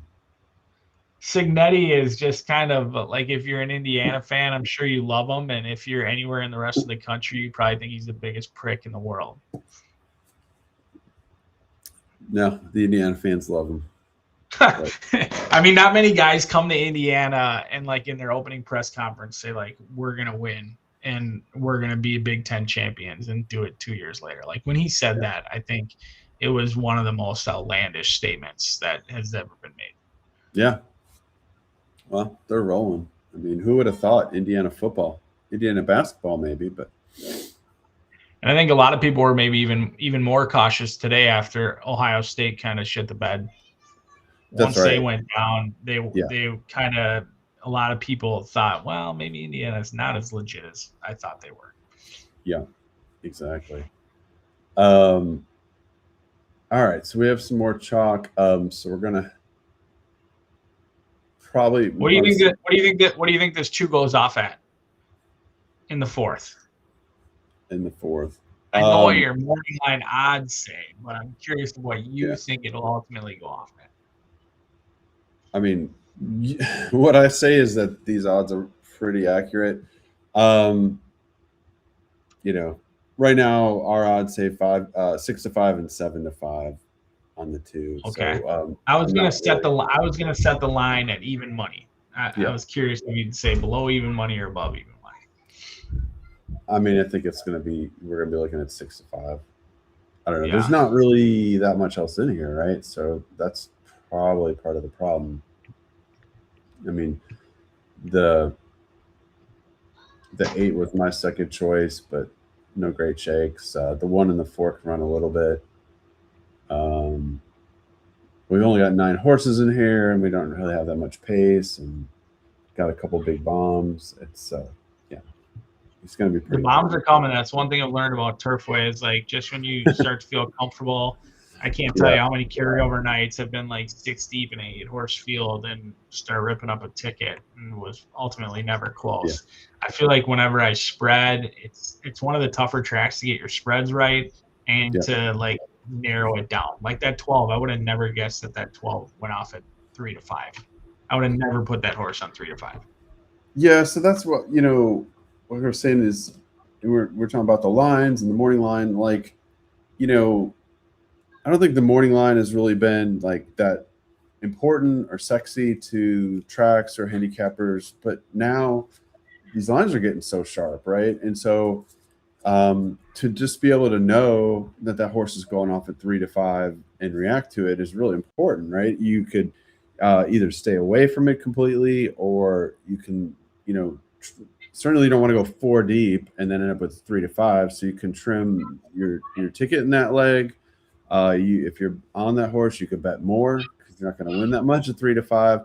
So it definitely helps, and that's one of the things that we're trying to do with the morning line is providing, a more accurate line, not trying to pick on that horse in particular, but obviously it's a big difference if you line that horse at 3 or 5-2 or 2 or, something like 7-5, and you're just signaling to people that like, okay, this thing is going to get bet. I don't think it's, nobody really cares about the accuracy, whether it's 7-5 or 6-5 or 8-5, but all 3 of those probably signal to a horse player that like this thing's going to be pretty low. No, I agree. And nothing is worse than, seeing a horse load at 6-1 and it goes off at 5-2 or whatnot. But right. I think what you guys have provided and what you guys are producing for horse players now is great because it does kind of give you that indication of where it might land, what the expectations are. And, I don't mean to be facetious against horse players, but like there's sometimes that, a horse is loading at 10-1 and you just, everything is telling you that horse is not going to be 10-1. Like right. Sometimes there's enough out there that we need to use it to our advantage as well and kind of realistically accept what's going to happen. And even though I'm retail, I'm not CAW, I mean, I'm not betting 20 minutes in advance, and I can't tell you how many times I have. Like, that was one of the first things my dad taught me, even when I was 10 years old, is like he liked to wait until the last second. He didn't want a horse to get loose. He wanted to see how they warmed up. He wanted to see how they were on the track. Like, were they going to freeze up or were they going to get warm or washy? So that was like one of the first things. And I think that's the challenging thing for tracks now to navigate is like, yes, there's a ton of money that comes in, but it's not all computers. Like there's a ton of retail. Like I'm not hitting the accept bet button very often before a minute to post. Like I'm usually waiting until the announcer says, and we're at the gate, like for the load. You just never know what's going to happen. And so there's so much money and portions of the pool that's coming in now that the tools that you guys are able to provide with, whether it's morning lines or whatnot, even projected odds and things, that's great because it takes away some of the guessing part of it. And nobody likes, we all see the screenshots of a horse loaded at 9-1 and he won at 7-2. Right. It happens, but now there's ways that I believe we're going in the right direction that you can kind of anticipate it going forward. Yeah, definitely. I wanted to go show our first timer report real quick because we were talking about first timers a minute ago, and we don't have any first timers in our early pick five, but there is one in the nightcap for Christopher Davis. And just to kind of give you an idea, if you've not seen our first timer report before, every horse is rated between 1 and 5 stars. So we give the 9 horse here, race 9, the 11, a 4-star, which is pretty good. They win about 15% of the time. So that is, judging the quality of the field. It's based on some of the workouts, how fast they are, how fast that trainer works out in general. And then here we can see sort of the overall stats. So this is, he's an 11% trainer with firsters, with a little bit of positive impact that helps tell you how much these things get bet. He has won at Turfway, 1 for 10. But, first time synthetic route, 0 for 6. Not a lot of data, but not a lot of trainers do really well debuting at a route, especially on the turf or the synthetic. There's not that many trainers that do well. Obviously, Chad Brown and some on the turf, but and then a young sire here, Core Believes, only 8 starts, first time, so not a lot to go on. But it's good to have all the information. And then obviously Joe Ramos. This is Christopher Davis, a very capable trainer in Kentucky, and he is obviously winning with Ramos, so that's not a bad sign. Yeah, no, I think that information is awesome. Like, if you can find ways to separate yourself from other players, the star rating is awesome. I know you said the 4 stars win at about 15%. Your guys' stars go 1 through 5, and I think some of those star ratings you can almost cross them off, which is kind of nice. Yeah, 12%. So I was a little high on the 4-star. But yeah, so like our 5 stars, they're winning 23.5%. But what we look at some of the stats here is, so based on the morning line, these are horses that would win 16.6%. So they're winning almost 40% more than the morning line would indicate. So basically, if their morning line, let's say 5-1 as a firster, they're going off at 7-2, and then they're winning like a 5-2. So you've got like a double progression there. So if you're using it, I like to play firsters that I like blind in blind pools. So I'll play it blind in the pick 3, pick 4, pick 5, because I just get greedy if I think it's 8-1 morning line and going off at 4. I want to try to get as much of that 8-1 as possible. So I try to pick it up, before the doubles are out there and everybody can kind of see. No, I think it's awesome. And going off what you said with first time starters, I mean, as much as I like touts and information and inside steam on horses that are going to run huge or win, what's a lot more accurate is horses that aren't going to run damn step. And so not only as great as that 5-star rating is, I think the 1 and the 2 stars are equally as important, because we should all be looking for easy pitches just as much as we're looking for that cinch. And I'm much more confident on steam that this horse is not going to run well, or not going to run a step, or is a work short. And that 1 and 2 star rating kind of is similar to that, where if you can throw out horses that are 1 and 2 star ratings and be 92% sure that they're not going to win, I'll take that each and every day, because ultimately we're just trying to go through horse by horse. And so as great as the 4 and the 5-star are, I think it's equally important that the 1 and the 2 are as accurate as they are. Yeah, 100%. I mean, it's you're trying to nail things down, and being able to toss is worth a lot. So, all right. So we were talking about value a lot. Why don't we look at race 5 and work backwards? Because I think if we're going to get any value here of these last 2, it's got to come from this maiden, these 3-year-old fillies. So 1 mile maiden special weight for 100K. And I wanted to get your thoughts on, I mentioned earlier, it looks like the little chalky in terms of the betting on the 8, the Wesley Ward, and the 11 for Tom Drury. I was intrigued a little bit by the 1, and then maybe the 3 and 10 if I'm going to fishing a little bit for some prices. I don't know. Did you see anything there? In race 5 or race 4? Yeah, race 5. Race 5. I mean, this is going to be the start of the pick 5, and I actually wish the 4th leg was the start of the pick 5 because I would have. I like your 2 quite a bit in race number 4. I think this horse is, going to be a play for me. So I'd look at playing a pick 3 or a double into this race 5. The 1 and the 3 do make some sense. Rudy Brissett debuted at Churchill. You would think he liked the animal a little bit to debut over there, and did go off at $1 million to 1. A horse that I think is likely going to be overlooked, and I don't think going to take much action, is the 4, Carosa. The mare banked almost 200,000 or 100,000. 2 or 3 siblings have won and done quite well, banking over 70,000 each. One of them being Arthur Jr., who just won at Turfway here a couple weeks ago before Christmas. So that siblings like synthetic. I think the 4 is sneaky for Ed Von Beschizza, going to be aboard. I mean, he shipped to Indy for this horse. Debuted against the live runner in Life of Joy, and then he shipped with the animal to Keeneland as well, ran a sneaky good 3rd in a restricted maiden there. Today they get Lasix for the first time. Those will be the horses that I try and key in on. I mean, ultimately, I didn't think the 7 was very good. Brad Cox runners, I don't think if they take action on debut and they don't run very well, you can usually trust that. And they indicated kind of early on they just didn't love what they saw. You don't see many Cox horses going from maiden special weight to maiden claiming that quickly and having a ton of success. And Joe Sharp and his gang took the bait. And I don't know if you're going to be able to move that horse up immensely in this spot. I know they get Lasix. Joe Sharp does a great job with claimers. That's just one that I would probably take a huge stand against. Yep.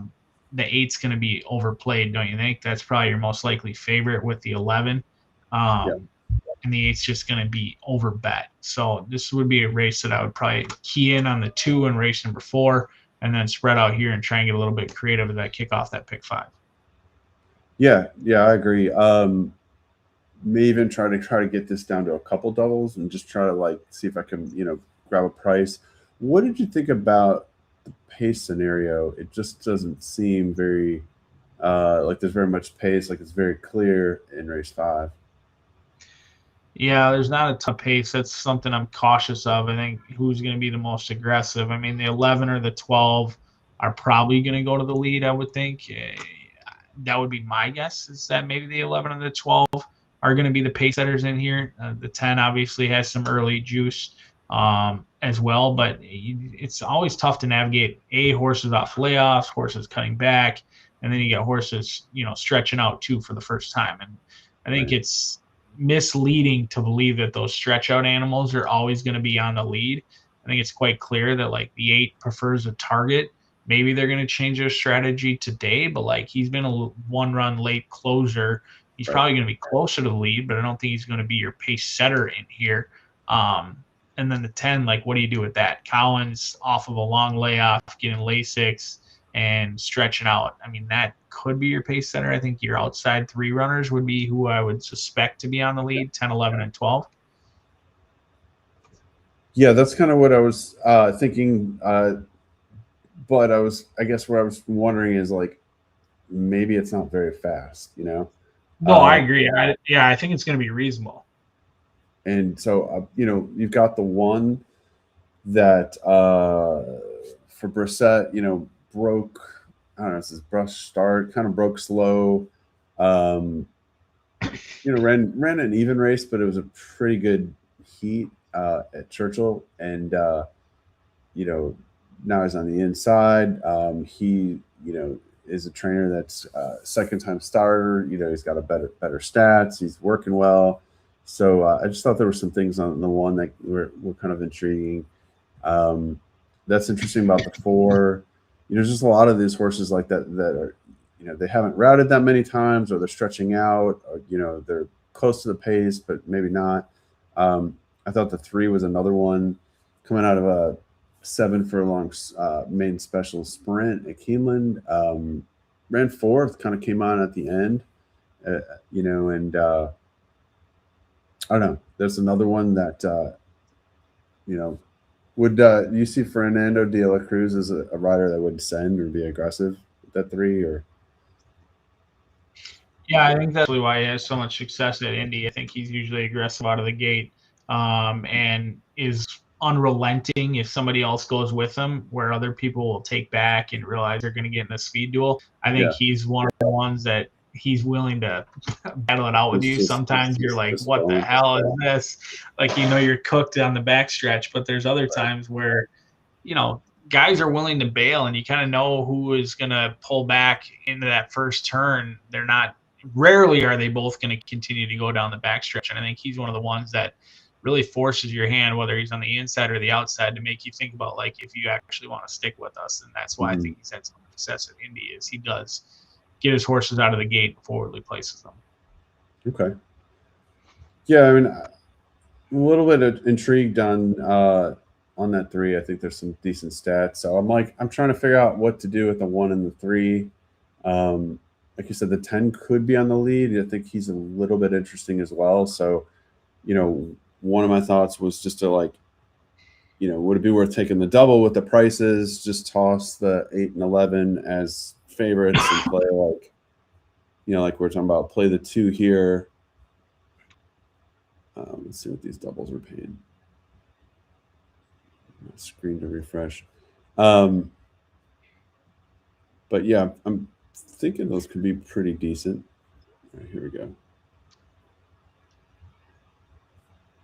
So the 2-1, it's $40. 2-3 is 150. So that's pretty strong. And the 2-10 is $44. So in the doubles with the 2, the 8, as you were guessing, what is favored right now. $11 double, $14 to the 11, and then $19 to the 7. The former Cox horse, I agree completely. It's worth taking a stand against that one. So there you go. Yeah, I mean, it looks like it's pretty clear navigating these, that the 8 and the 11 are going to be kind of 1 and 1A, and the 7 is going to be a clear overlay or third choice for that next race. Yeah. Yeah, and on the Ward, I mean, people. I mean, he wins. He's won so many races at Turfway over the years that he gets slammed. But like, sometimes it's hard to be on the right side of his horses. But like you're saying, this horse needs to come off the pace. There's not a lot of pace in here necessarily. I don't know. To me, there's too many things going on. I don't have any interest in a low price on the 8. The 11s, I'm looking at time form. He's got a pretty nice figure on time form. He sat second in a route last time, so I suppose he could do the same thing. So maybe I shouldn't toss him so quickly. But I mean, he might win. Don't get me wrong. Like, that 3-year-old filly by Gunrunner has every right to win. One thing, like, whether take the results out of it, I think it's one of the biggest fallacies in handicapping is, like, you've got a 1-run late closer sprinting, and the automatic assumption is to like think the horse just needs more ground. I think that's one of the biggest BS bullshit things in the game. I think it's interesting that this horse debuted at Kentucky Downs, debuted against the boys not only once but twice, gets Lasix for the first time. I don't think a 1-run closer needs more ground necessarily at sprinting. And then if you go into the siblings, like, it's not like the mare has turned out a ton of route success. I mean, she's only produced 3 winners from 39 starts. Only 3 of 8 foals have gone on to win. Ironically, even though the average winning distance is right around 6 furlongs, the mare, she was kind of a route runner herself, but all of her horses that she's produced have really only been sprinters, not necessarily route runners. So, but at Wesley Ward, I mean, he's the kind of guy you leave off your ticket at your own peril. I'll probably monitor the odds and kind of take a look at that, see if there's any reason to use 1 or 2. If not, I think it's very clear that the 7 is going to be your clear third choice. But as we near the post, now more or less I'm trying to decide if this 2 is going to be a price that I can live with for a win bet or an exacta, or if we're going to try and get creative and try and create some value with a race 5 double that I don't feel overly confident in. So Okay, so the 2. Let's talk about that for a second. The 2 just flipped to 5-2. The 8's at 5-2. To me, like, this is one of these fake outs where the odds are just going to flip, right? So No, looking at the public, I think the public's all on the 8. I think the public's all on the 8, and I think the wise money's on the 2. That's what I really do. I think, like you said, one of the fake outs that ultimately, when it's all said and done, the 2 is going to be around even money 4-5. Yeah. And the 8 is going to be a horse that going into that first turn, you bet this horse at 5-2, and you look and you're like 4-1. I got no shot. Right, and that's what I'm saying is I feel like it's a bit of a head fake on the 8 right now. You know, if you just look at the doubles in the pick 3 wheel pays, so the double to the 2 is $5, to the 8 it's $9. So basically almost double the odds on the will pay there. And then the pick 3 is really interesting. The pick 3 to the 2 is like $5, and the pick 3 to the 8 is almost $20. So it's almost 4 times the price. So that would be the pick 3 would match what you're talking about as like an even money 4-1 split. Yeah, I mean, I think it's much more heavily played in the pick 3 pool than it is in the double pool.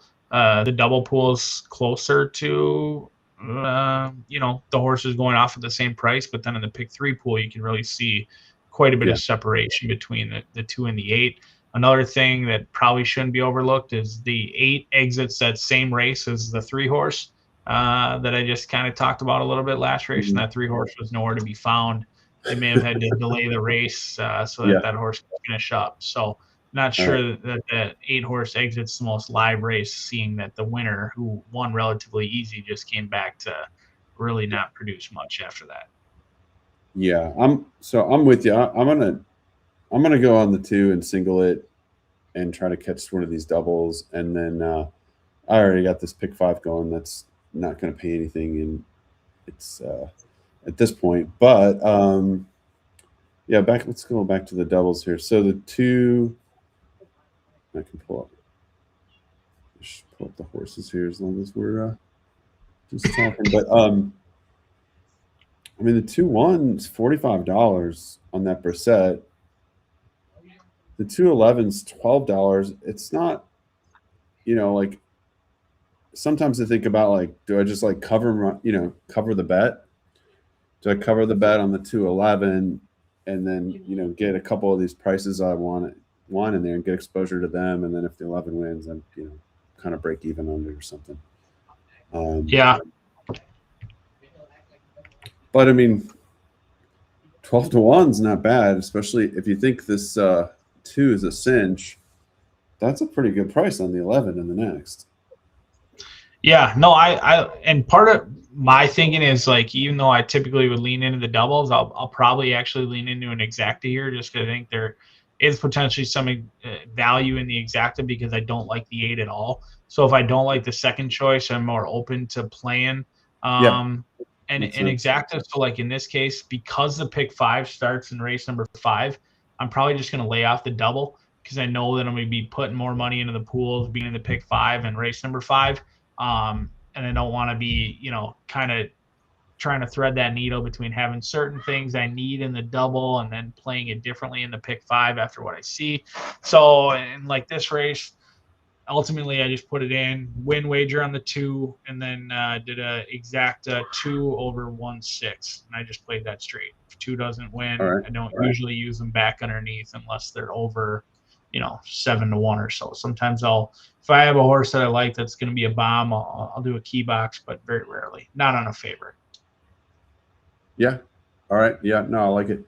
I'm trying to think. The only other thing I would note is our odds on the 11 are one of our lines has it as 8-1, so sort of it's 7-1 right now, so that's not much different. Yeah, I'm going to take the 2 and the double, like I said, with the 1 and 11, and I think I'm going to touch the 3 a little bit, so not go too deep. What'd you think of this 12 in the 5th? I think I'm going to touch him, the Mike McCarthy horse. Do you have any? Yeah, I think he makes sense. McCarthy's one of the guys that I don't like to get knocked out by. So there's a handful of guys in like either my do not use list or like my don't leave off list. And McCarthy's kind of one of those guys that's found his way onto those lists for me. There's a lot more riders on the list that are on my do not use list that I won't get into, but there's some trainers as well.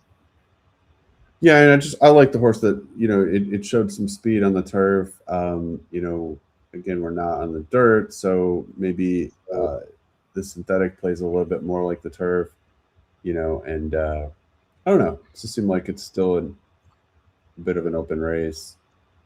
Yeah, I like horses trying things for the second time, and like I think it's highly a Super Corridora, and then, you know, even though we're on the synthetic today, the way I do my handicapping is like synthetic and turf are almost interchangeable. Yeah, I can see that. Trying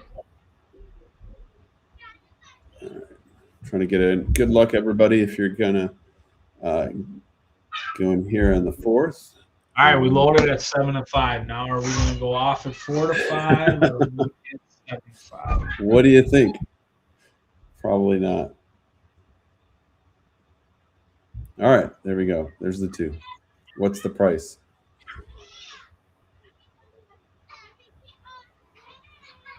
$7 to 5? No. 3 to 5. 3 to 5. Bingo. Who saw that coming? It's got a hold on that 3, though. I guess they got a hold on both of them.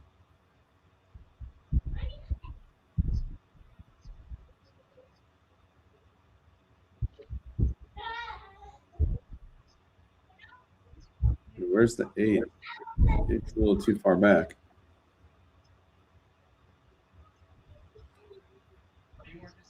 All right, 46 and change. Doesn't seem too fast for these.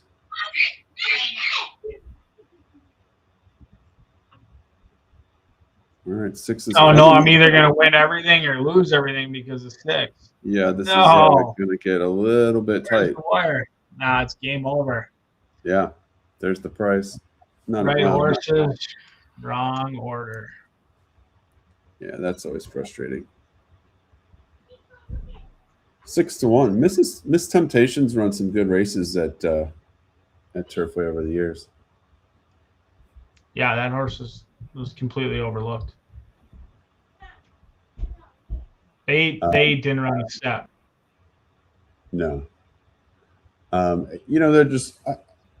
I think the 3 really kind of took it to the 2 there, which I guess you can see coming. 8 to 1 on the 6, though. Man, we talked about like value and stuff. That horse, 7 to 2 morning line, 8 to 1 is a gift on that animal. Yeah. Yeah, and she's run some big races. I mean, she can close.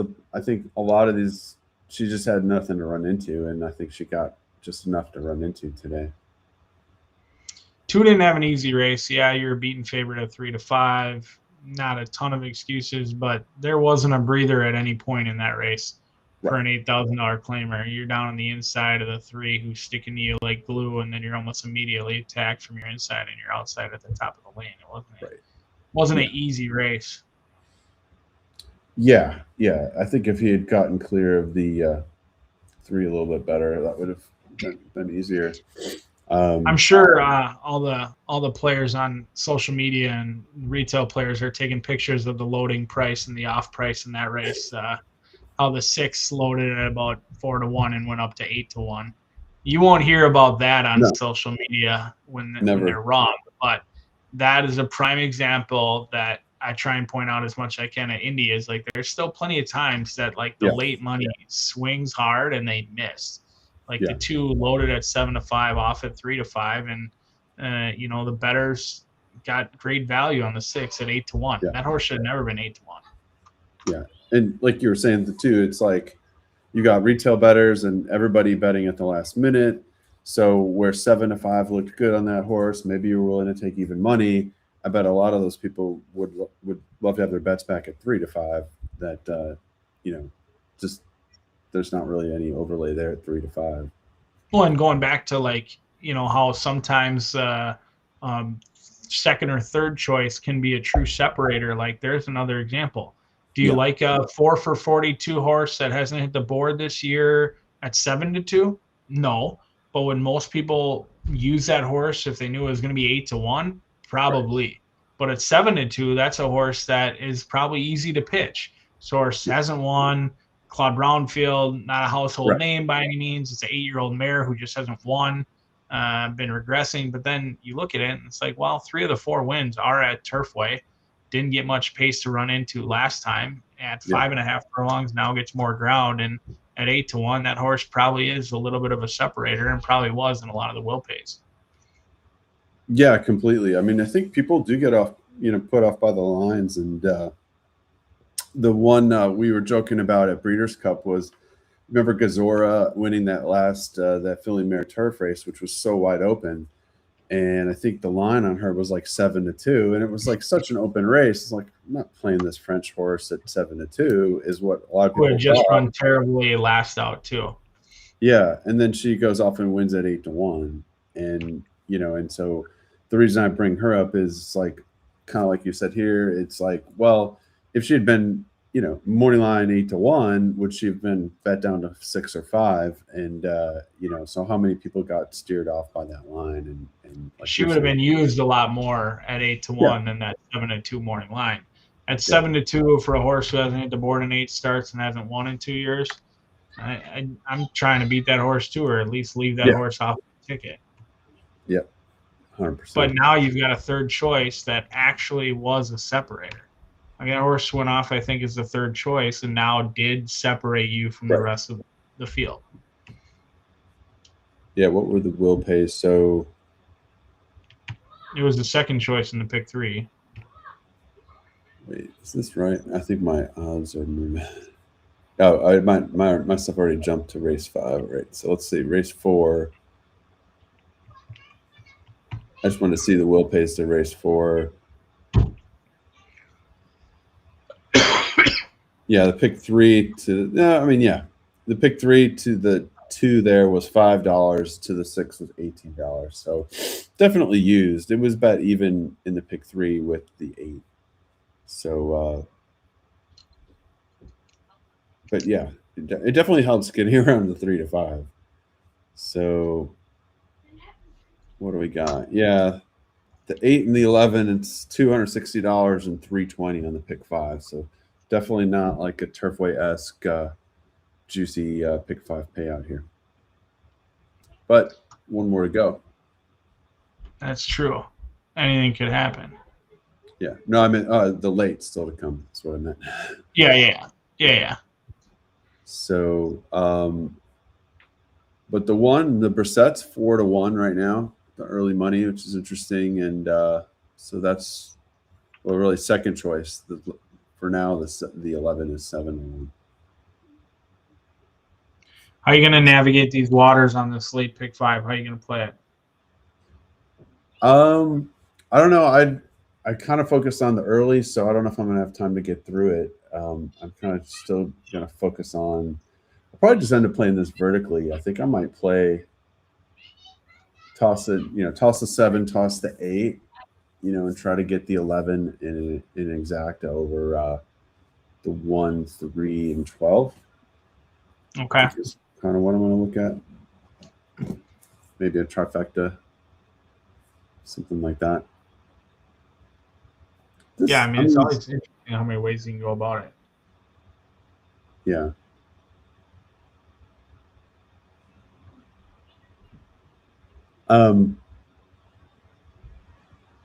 This 12, is interesting. So, like, the Ghost Sapper should do well on the switch to the synthetic. I'm trying to pull those stats up. But the 12 started at Del Mar in a sprint, broke badly, made up some ground. Then at Santa Anita in a route, she goes to Super Corredora, who ends up winning the juvenile fillies. And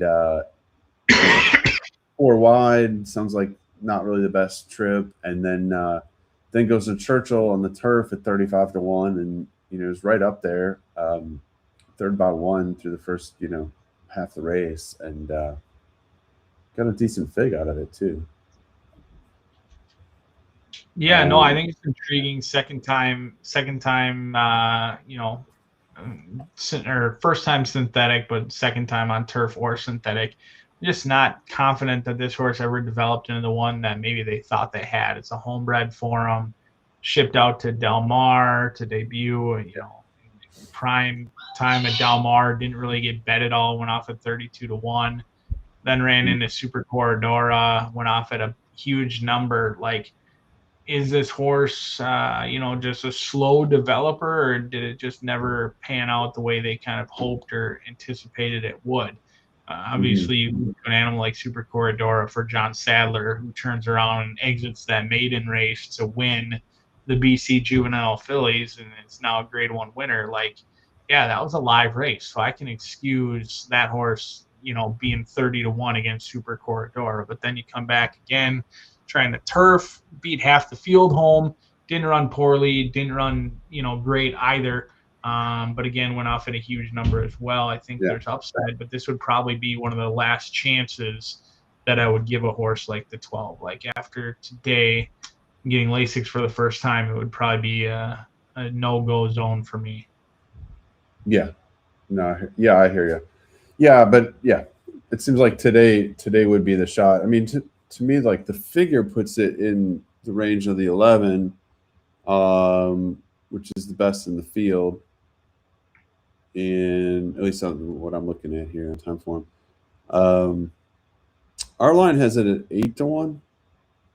So, which horse? The 11? The 12. Oh, no, I was just talking about what he's gone off on in the past. Like, that 3-year-old filly off at over 30-1 in all three starts. Yeah.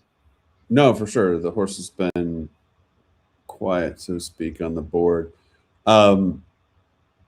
Yeah, I was just trying to find something forward. I mean, okay, 15-1 right now. So, I think, we were talking about earlier. I think you were saying the 10. I would agree. The 10's probably the most likely to get the lead. I just didn't feel that great about the 10, either in terms of quality or getting the lead. It's certainly, but I agree, it's probably most likely. But so I just thought, like, if they don't go that fast, could the 12 get out there, or could the 1 get out there from the inside? Yeah, I think Rodriguez is probably going to be forwardly placed on the 8. You could argue that his numbers are the best outside of that one race. I mean, he's running some fast races. You don't run second going 5 furlongs at Churchill without, a good turn of foot and at least some early speed. So I think ultimately, if Rodriguez wants the lead, he probably could get it. But I do think that they've been kind of clear on their intent that they prefer to have a target. Now, do they change it up today with Lasix going long for the first time? They might. I think they're going to kind of play the break. It's unfortunate for, like, cynical humor backers that the most likely speed is probably going to be to the outside of them, 10, 11, and 12, where if they gun it, they might get hooked stretching out for the first time. Yeah. Yeah, that's a possibility as well.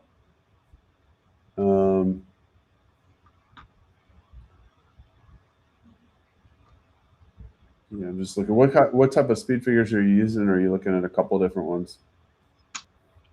I'm kind of, not many people follow what I follow, but I like the variables on the DRF, the old school form. So, like, the variants or variables or whatnot, it's the numbers immediately following the odds.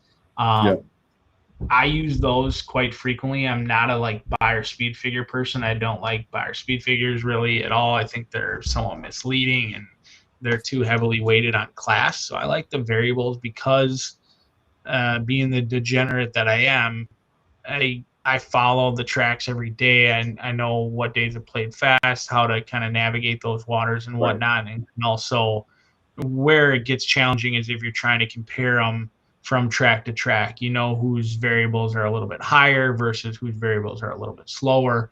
like routinely, New York, or their variables after that odds number on the DRF form are usually a little bit lower compared to some of the others. And then Gulfstream on the turf, theirs are always a little bit higher. They don't always translate elsewhere, things like that. So those are numbers that I like to key in on, but I'm not sophisticated enough to make my own numbers or make my own sheets or anything like that. Yeah, those are good though. I know other people that use those. Do you add the numbers together, like the two when it's like something dash something? Yep. I add them together. I used to like subtract them, and then the subtracting became too challenging. So I ultimately started adding them together and realized it would lead me to the same if I was comparing them. But the negative on that is like trying to navigate and comparing them track to track or distance to distance and how they go. There's a huge learning curve, but I play almost every day and I play a lot of different tracks. So I've kind of navigated those waters. I will say it's become more challenging with tracks like adding synthetic because you don't get those variables oftentimes for 3 years. And so what it is ultimately it compares the speed of that race to the fastest race. I don't know if it's in history or the past 3 years, but it always compares. Yeah, I think it's the last 3 years. Yeah. Yeah. So it just tells you how live it is, and I like that it eliminates class completely. Like I do focus on class, but I'm not like it's not one of my top things. I think you can find a lot of bad favorites this way, ultimately. Yeah, that's interesting. Yeah, I know what you're saying. Like Gulfstream, it plays really fast, and then certainly that turf course doesn't translate the same. And that's another one where, kind of like Indiana, I view it as hard to close. So if you can close on the Gulfstream turf, like that can translate. But usually you're going to see courses wire there or just kind of trip out or stalk the pace, and that doesn't really translate as well. Yeah. What numbers do you routinely use outside of what you have with HRN at your disposal? So I've usually used the time form numbers. I've been using those for a long time. I was kind of involved in the start of those. And then we just started our HRN numbers in January. So really we've been at that a year, and really happy with where our numbers are. We don't actually have them in PPs right now. So we've just been using them in our models and in our line models and things like that. And then we're using them in content on the site. We've got a lot of stories about top speed figures of the day, top maidens, things like that. And, I think it just really helps kind of tell the story of, everybody wants to know what the numbers the horses got. So right now, that's our, those are our main uses for the HRN numbers. So we don't even have them in a PP format. Okay. Very cool. Yeah. Chat's blowing up. I just looked at it for the first time. There's a lot of people. That's right. Crap. Right. We need Ed to stay on the chat. I was going to say. Well, yeah, thanks everybody for watching, and appreciate the comments. And I guess we should have jumped on the chat a little bit better. Who's everybody like in the fifth here? Let's see. Owen likes the 11. And Stock the Pace closing the double to the 6. Unless that was last race. That was 9 minutes ago. Hopefully it was last race. Yeah. And if it's not, then he should be in for size on this race. Double to the 6 is paying $177 for a buck. Yeah. So 3-1 on both. I mean, do you think either of those prices are fair on the 8 or the 11? Yeah, I mean, I expected Wesley Ward to get played more heavily than he is. And so the fact that he's not makes me somewhat more open to him. Like, I don't want to say I'm that liquid that I, can adjust and navigate that way. But sometimes you ultimately have to be, where if this horse was 4-5, he's a play against for me. But at 3-1, like suddenly am not that anti-cynical humor at 3-1. Like when I looked at this pick 5, I was always going to monitor the will pays. If that was a challenging race to fall in love with, what I would advise against is playing against or not. Sorry, my children are not having a great start to their new year apparently. But like I'd avoid using 2 horses, the 8 and 11. We talked about it earlier with that 5 and the 7. Yeah, they ran 1-2, but are you creating value, or are you, even though you're getting through a race, you're really not having that value? So in a race like this, I'm probably going to use the 4, which I liked a little bit at a bomb price, and he's taking some love. I mean, he's 9-1 on the board. I don't think that's going to stick around. But I'd probably use the 4 and the 8 in here and play against the 11, just because I'm not going to use 2. I think the 8 and 11 are probably your most likely winners. And even though I ripped on the Joe Sharp horse, I mean, Hot Gossip does make a ton of sense. I just don't like him. Right. So I'll probably use the 4 and the 8 in this race. Moving along to race number 6. It's a challenging race, a race that I don't feel overly confident on with anybody. I'm going to use 3, 6, 7, and 12, and I'm going to put this ticket in here in a second. I think Killjoy is somewhat intriguing for Nippenberg. Second start off the claim, getting a ton of class relief in there. The 6 is also intriguing to me. Esquivel with Vincent Chemino. I think he's one of the more underrated riders that I noticed at Horseshoe Indy this year. Went off at 5-2 last time, second time on the synthetic this season, and first start off the claim for Maya Prince at 10-1. Race number 7, I'm going to go 2, 5, 7, and 10. Blast Furnace, Maker. That's the one that I think could be value. The 5 makes a ton of sense. A lot of people are probably going to key in on that horse with Universal Sound. Midnight Finley is a horse that I've always loved. I would have loved him even more if he had beaten Baltimore Heart, in which he had a really troubled trip, and then he didn't run poorly at all. I actually played him the Churchill days. He's been in my stable mail since September 11th, and so I've played him the last 2 races, and despite not getting any bang for my buck, he's run good enough to stay in my stable mail. I think he's legit. All right. Julian Leperoux with Midnight Finley. Leperoux is on one of my lists, but I'll overlook it since he's the stable mail. 8, I'm going to single the 8 in race number 8, Map of the Moon. You've heard me talk a lot about it. I think it's a 2-horse race between the 5 and the 8. Ultimately, I'm going to side with the 8. I like the outside draw. I like that the horse is tactical, can sit just off the speed. 2 for 2, Kelsey Danner, Beschizza. They dominated the meet at Indy, and they've been dominating around the country.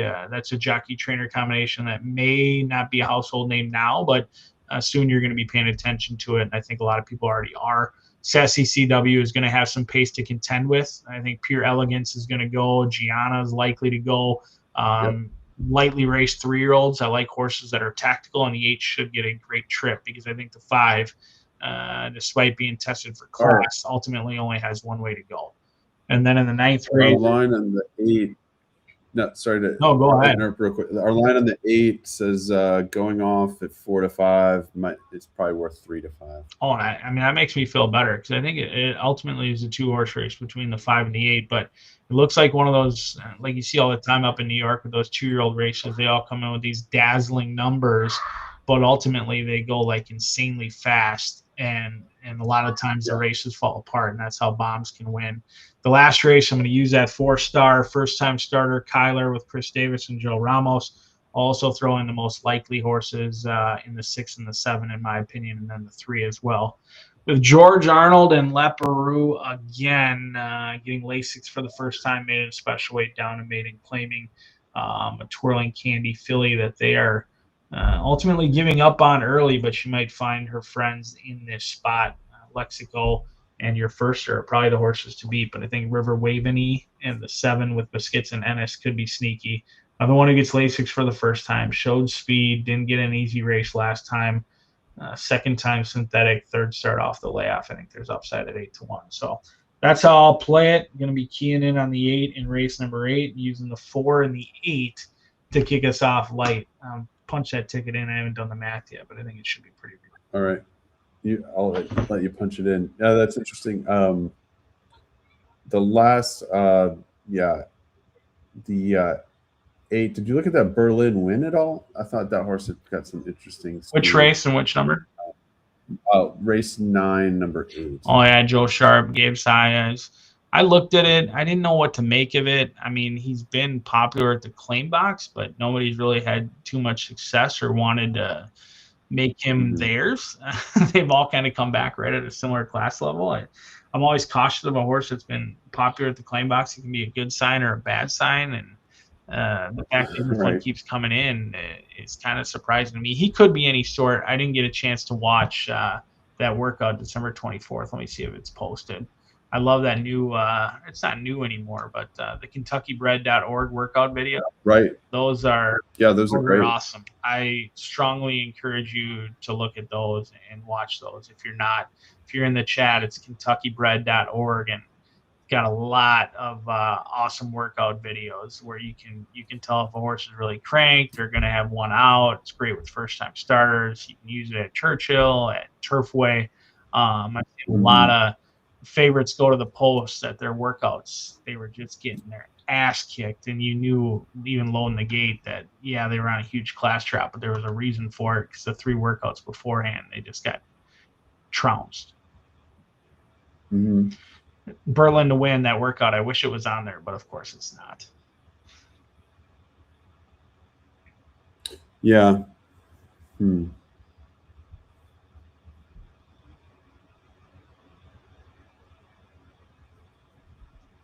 The late could get straightforward with the your 8 and the 8th and the universal sound and the 5 and the 7th. Yeah, that's why I'm not going like super deep, and I usually don't go all that deep at Turfway. Other tracks will go significantly deeper, but Turfway, I have a very low hit rate. That's first thing, and then second thing, I just never feel overly confident on it. When you think it's going to chalk out, it's chaotic, and when you think it's going to be bombs away, it chalks out. So. Yeah, there you go.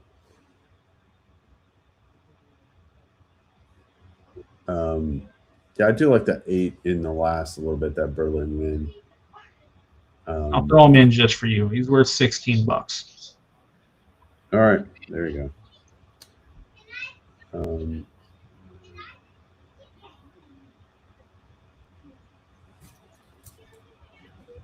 And then we got about 3 minutes left. Wow, time's flying here.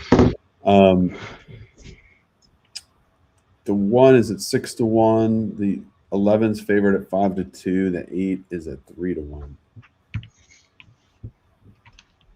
So still kind of what we thought here. Yeah, I don't think much will change. I think the Wesley Ward horse will probably get the lion's share of the late money. Would be my guess. Okay.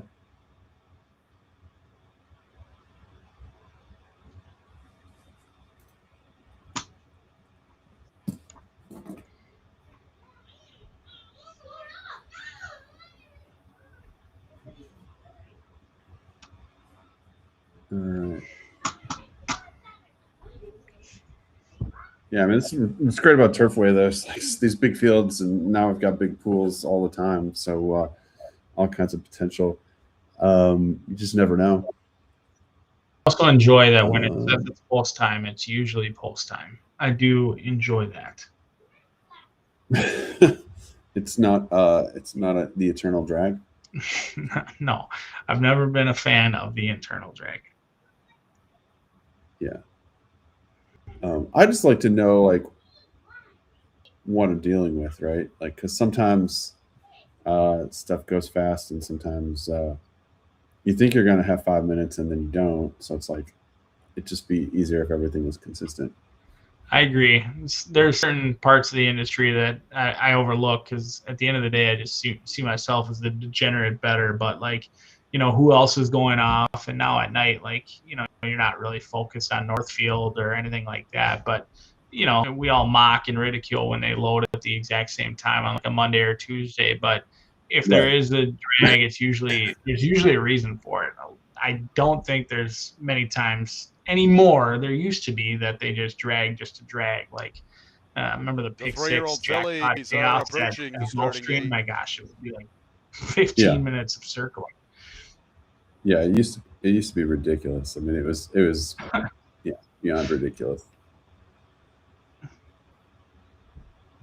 All right, getting close to the gate, so last chances to get stuff in here. How did you play this, or what did you need? I need the 4 or the 8, otherwise I'm dead. But sure, my kids will be excited if I lose early and go wrestle with them.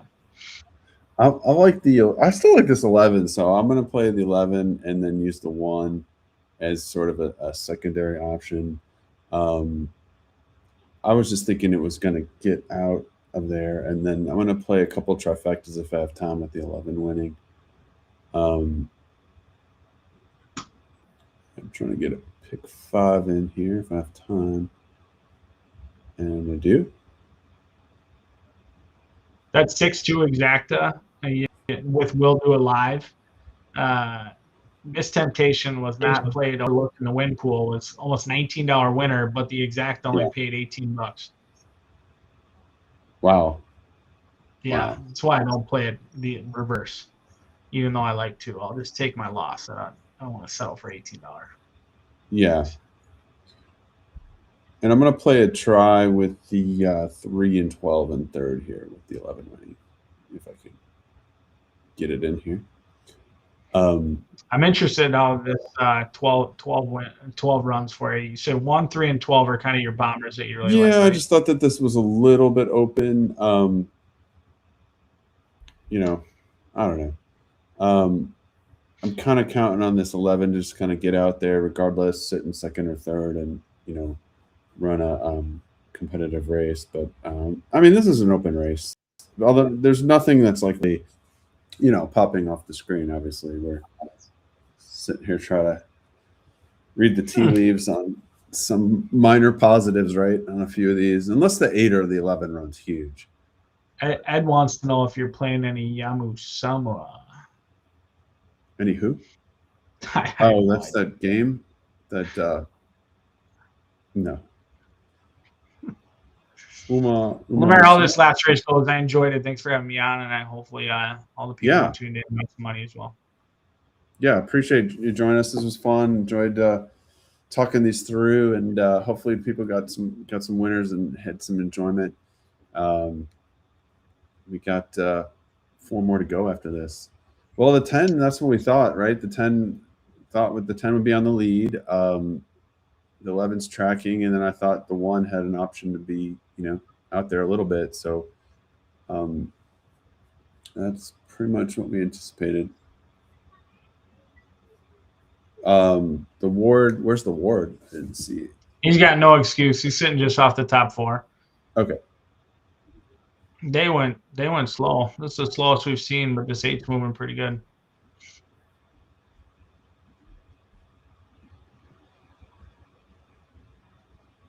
This 10's no slouch. If they didn't pressure him at all. Wow, yeah, 49.5.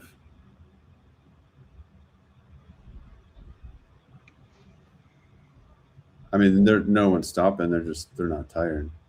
The rail trip out. Who's trip out 13 on the rail? That's always funny. Like, how did the 13 get to the rail? And there's your 4. 13. Yeah. What was it, 11 in second? Yeah, 13, 11, 4. 16 to 1. Wow. Big price. And 13 wasn't terrible. It just, there was more on others. There we go. Indiana Turf, 9-2, first time out. Closed from the back. He was a 5-star on debut. He's a half to Ivar, who made $1.5 million for the same owners. Horse had good breeding. It kind of threw me off that he debuted for a tag. I remember the day he debuted, and I was like, this horse is a half to Ivar for the exact same ownership group, and Ivar made like almost $1.6 million. And I didn't understand why horse debuted for 40. And so even though I didn't think he ran a poor race, I just was kind of shocked they didn't at least take a crack at maiden special weight. But then here, I don't know, comes back. Maybe they didn't want to win for 40. They wanted a $100,000 purse. Who knows? Yeah. Confident move from debuting for 40. Got a good run out, and then comes back, gets LASIX, and wins $100,000. That's why they're smarter than me. Oh, I know. I didn't see that coming. Half to Ivar too. Yeah, like you said, that was news to me. I didn't see that, but well, and there was no pace, right? Like, so the 8 couldn't even run down the 11. No, 8's, that reminds me, he's going on the do not bet list. list. They do not cross off. Yeah, we'll probably see him back in a year. Another layoff here. And he'll have improved early speed, and he'll go to the lead and never look. But 49 and change. Nobody else was able to pass, and Burgos, I guess, got the 13 down on the rail and just kind of waited them out, and that was his second time starter. So yeah. Well, this was awesome. Glad we could do this, and hope we can do it again in the future. And hope everybody had fun and keep playing some Turfway and keep those big fields and big prices. Just keep it going. Should be a good weekend with Turfway every night. Very exciting. Thanks for having me on, Mark. All right, thanks, Brian. Take care. Thanks, everybody. Bye.